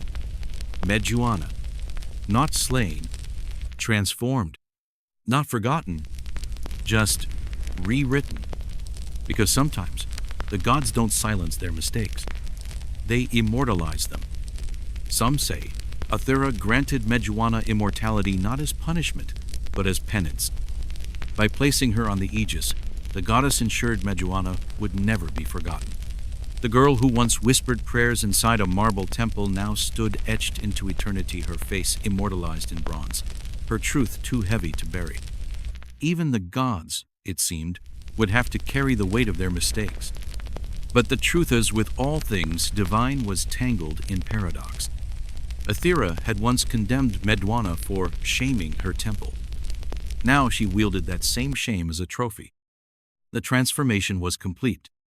Priestess, victim, monster, weapon, icon, and yet, somewhere in the delicate curve of that jaw, in the sorrow stitched beneath her petrified gaze, something still lived, something the world couldn't unsee. Because even as her eyes turned armies to stone, there were always a few, just a few, who looked and saw more than terror. They saw a question, a protest, a warning, and no matter how divine could silence that. Her face stared outward now, not from a cave, not from fear, but from the aegis of a goddess unblinking and eternal.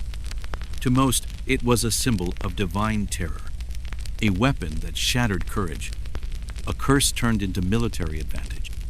But for those who dared to look closer, it was more than that. It was memory. It was injustice. It was the truth the scrolls refused to write.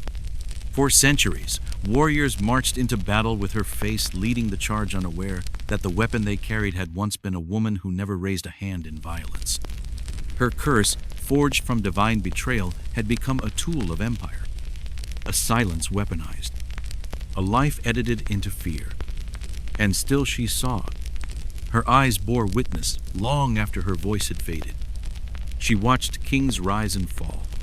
She saw temples built and crumble.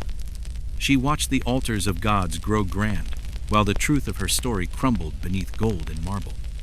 She saw men praised for heroism when they had never once asked what made her dangerous to begin with. But others remembered. In the shadows of the world, some still whispered her name. Women, too afraid to speak their pain aloud, left offerings in secret. A clay serpent, a lock of hair tied in ribbon, a name murmured where no priest could hear it, not out of fear but remembrance, because long before she was a monster, Meduana had been a protector. Her cave had become a graveyard of would-be conquerors, yes, but also a sanctuary, a place no man could enter and leave unchanged, where the hunted became untouchable. Over time, her legend splintered. To some, she remained the Gorgonthi curse destroyer, the nightmare with fangs. Her head adorned gates and armor, warding off evil, wielded as talisman and terror. But another story grew, one not shouted, but whispered, not by kings or priests, but by philosophers, rebels, poets, and women whose names were never carved in stone. In this story, Meduana was not a beast. She was a girl wronged, punished not for wickedness, but for surviving a crime committed against her. This version of the myth didn't roar. It murmured. It asked, why would a goddess of wisdom punish her most loyal servant? Why did the god who violated her face no consequence? Why did men call her dangerous when all she ever asked for was to be left alone? In taverns and temples, in scrolls half-burned and corners of forgotten libraries, the questions bloomed like wildflowers in the cracks of marble. And slowly, Meduana's image began to shift. She became a mirror, not of terror, but of truth. Women saw themselves in her, survivors of assault, victims of silence, souls labeled monsters simply because they were feared. Her serpents, no longer a punishment but a crown. Her eyes, not a curse but a defense sharpened by betrayal. Even now, in modern brushstrokes and sculpture, Meduana rises again, not to petrify, but to testify. She stares from canvases with grief and fire. She walks through verse and screen, not to glorify the slayer but to challenge the story itself. To ask, was he truly a hero? Or just a weapon handed a lie? Because myths evolve. And sometimes, the monster isn't the one with fangs, but the one holding the sword. And in every generation brave enough to ask that question, Mejuana blinks, just once, and watches them begin to understand.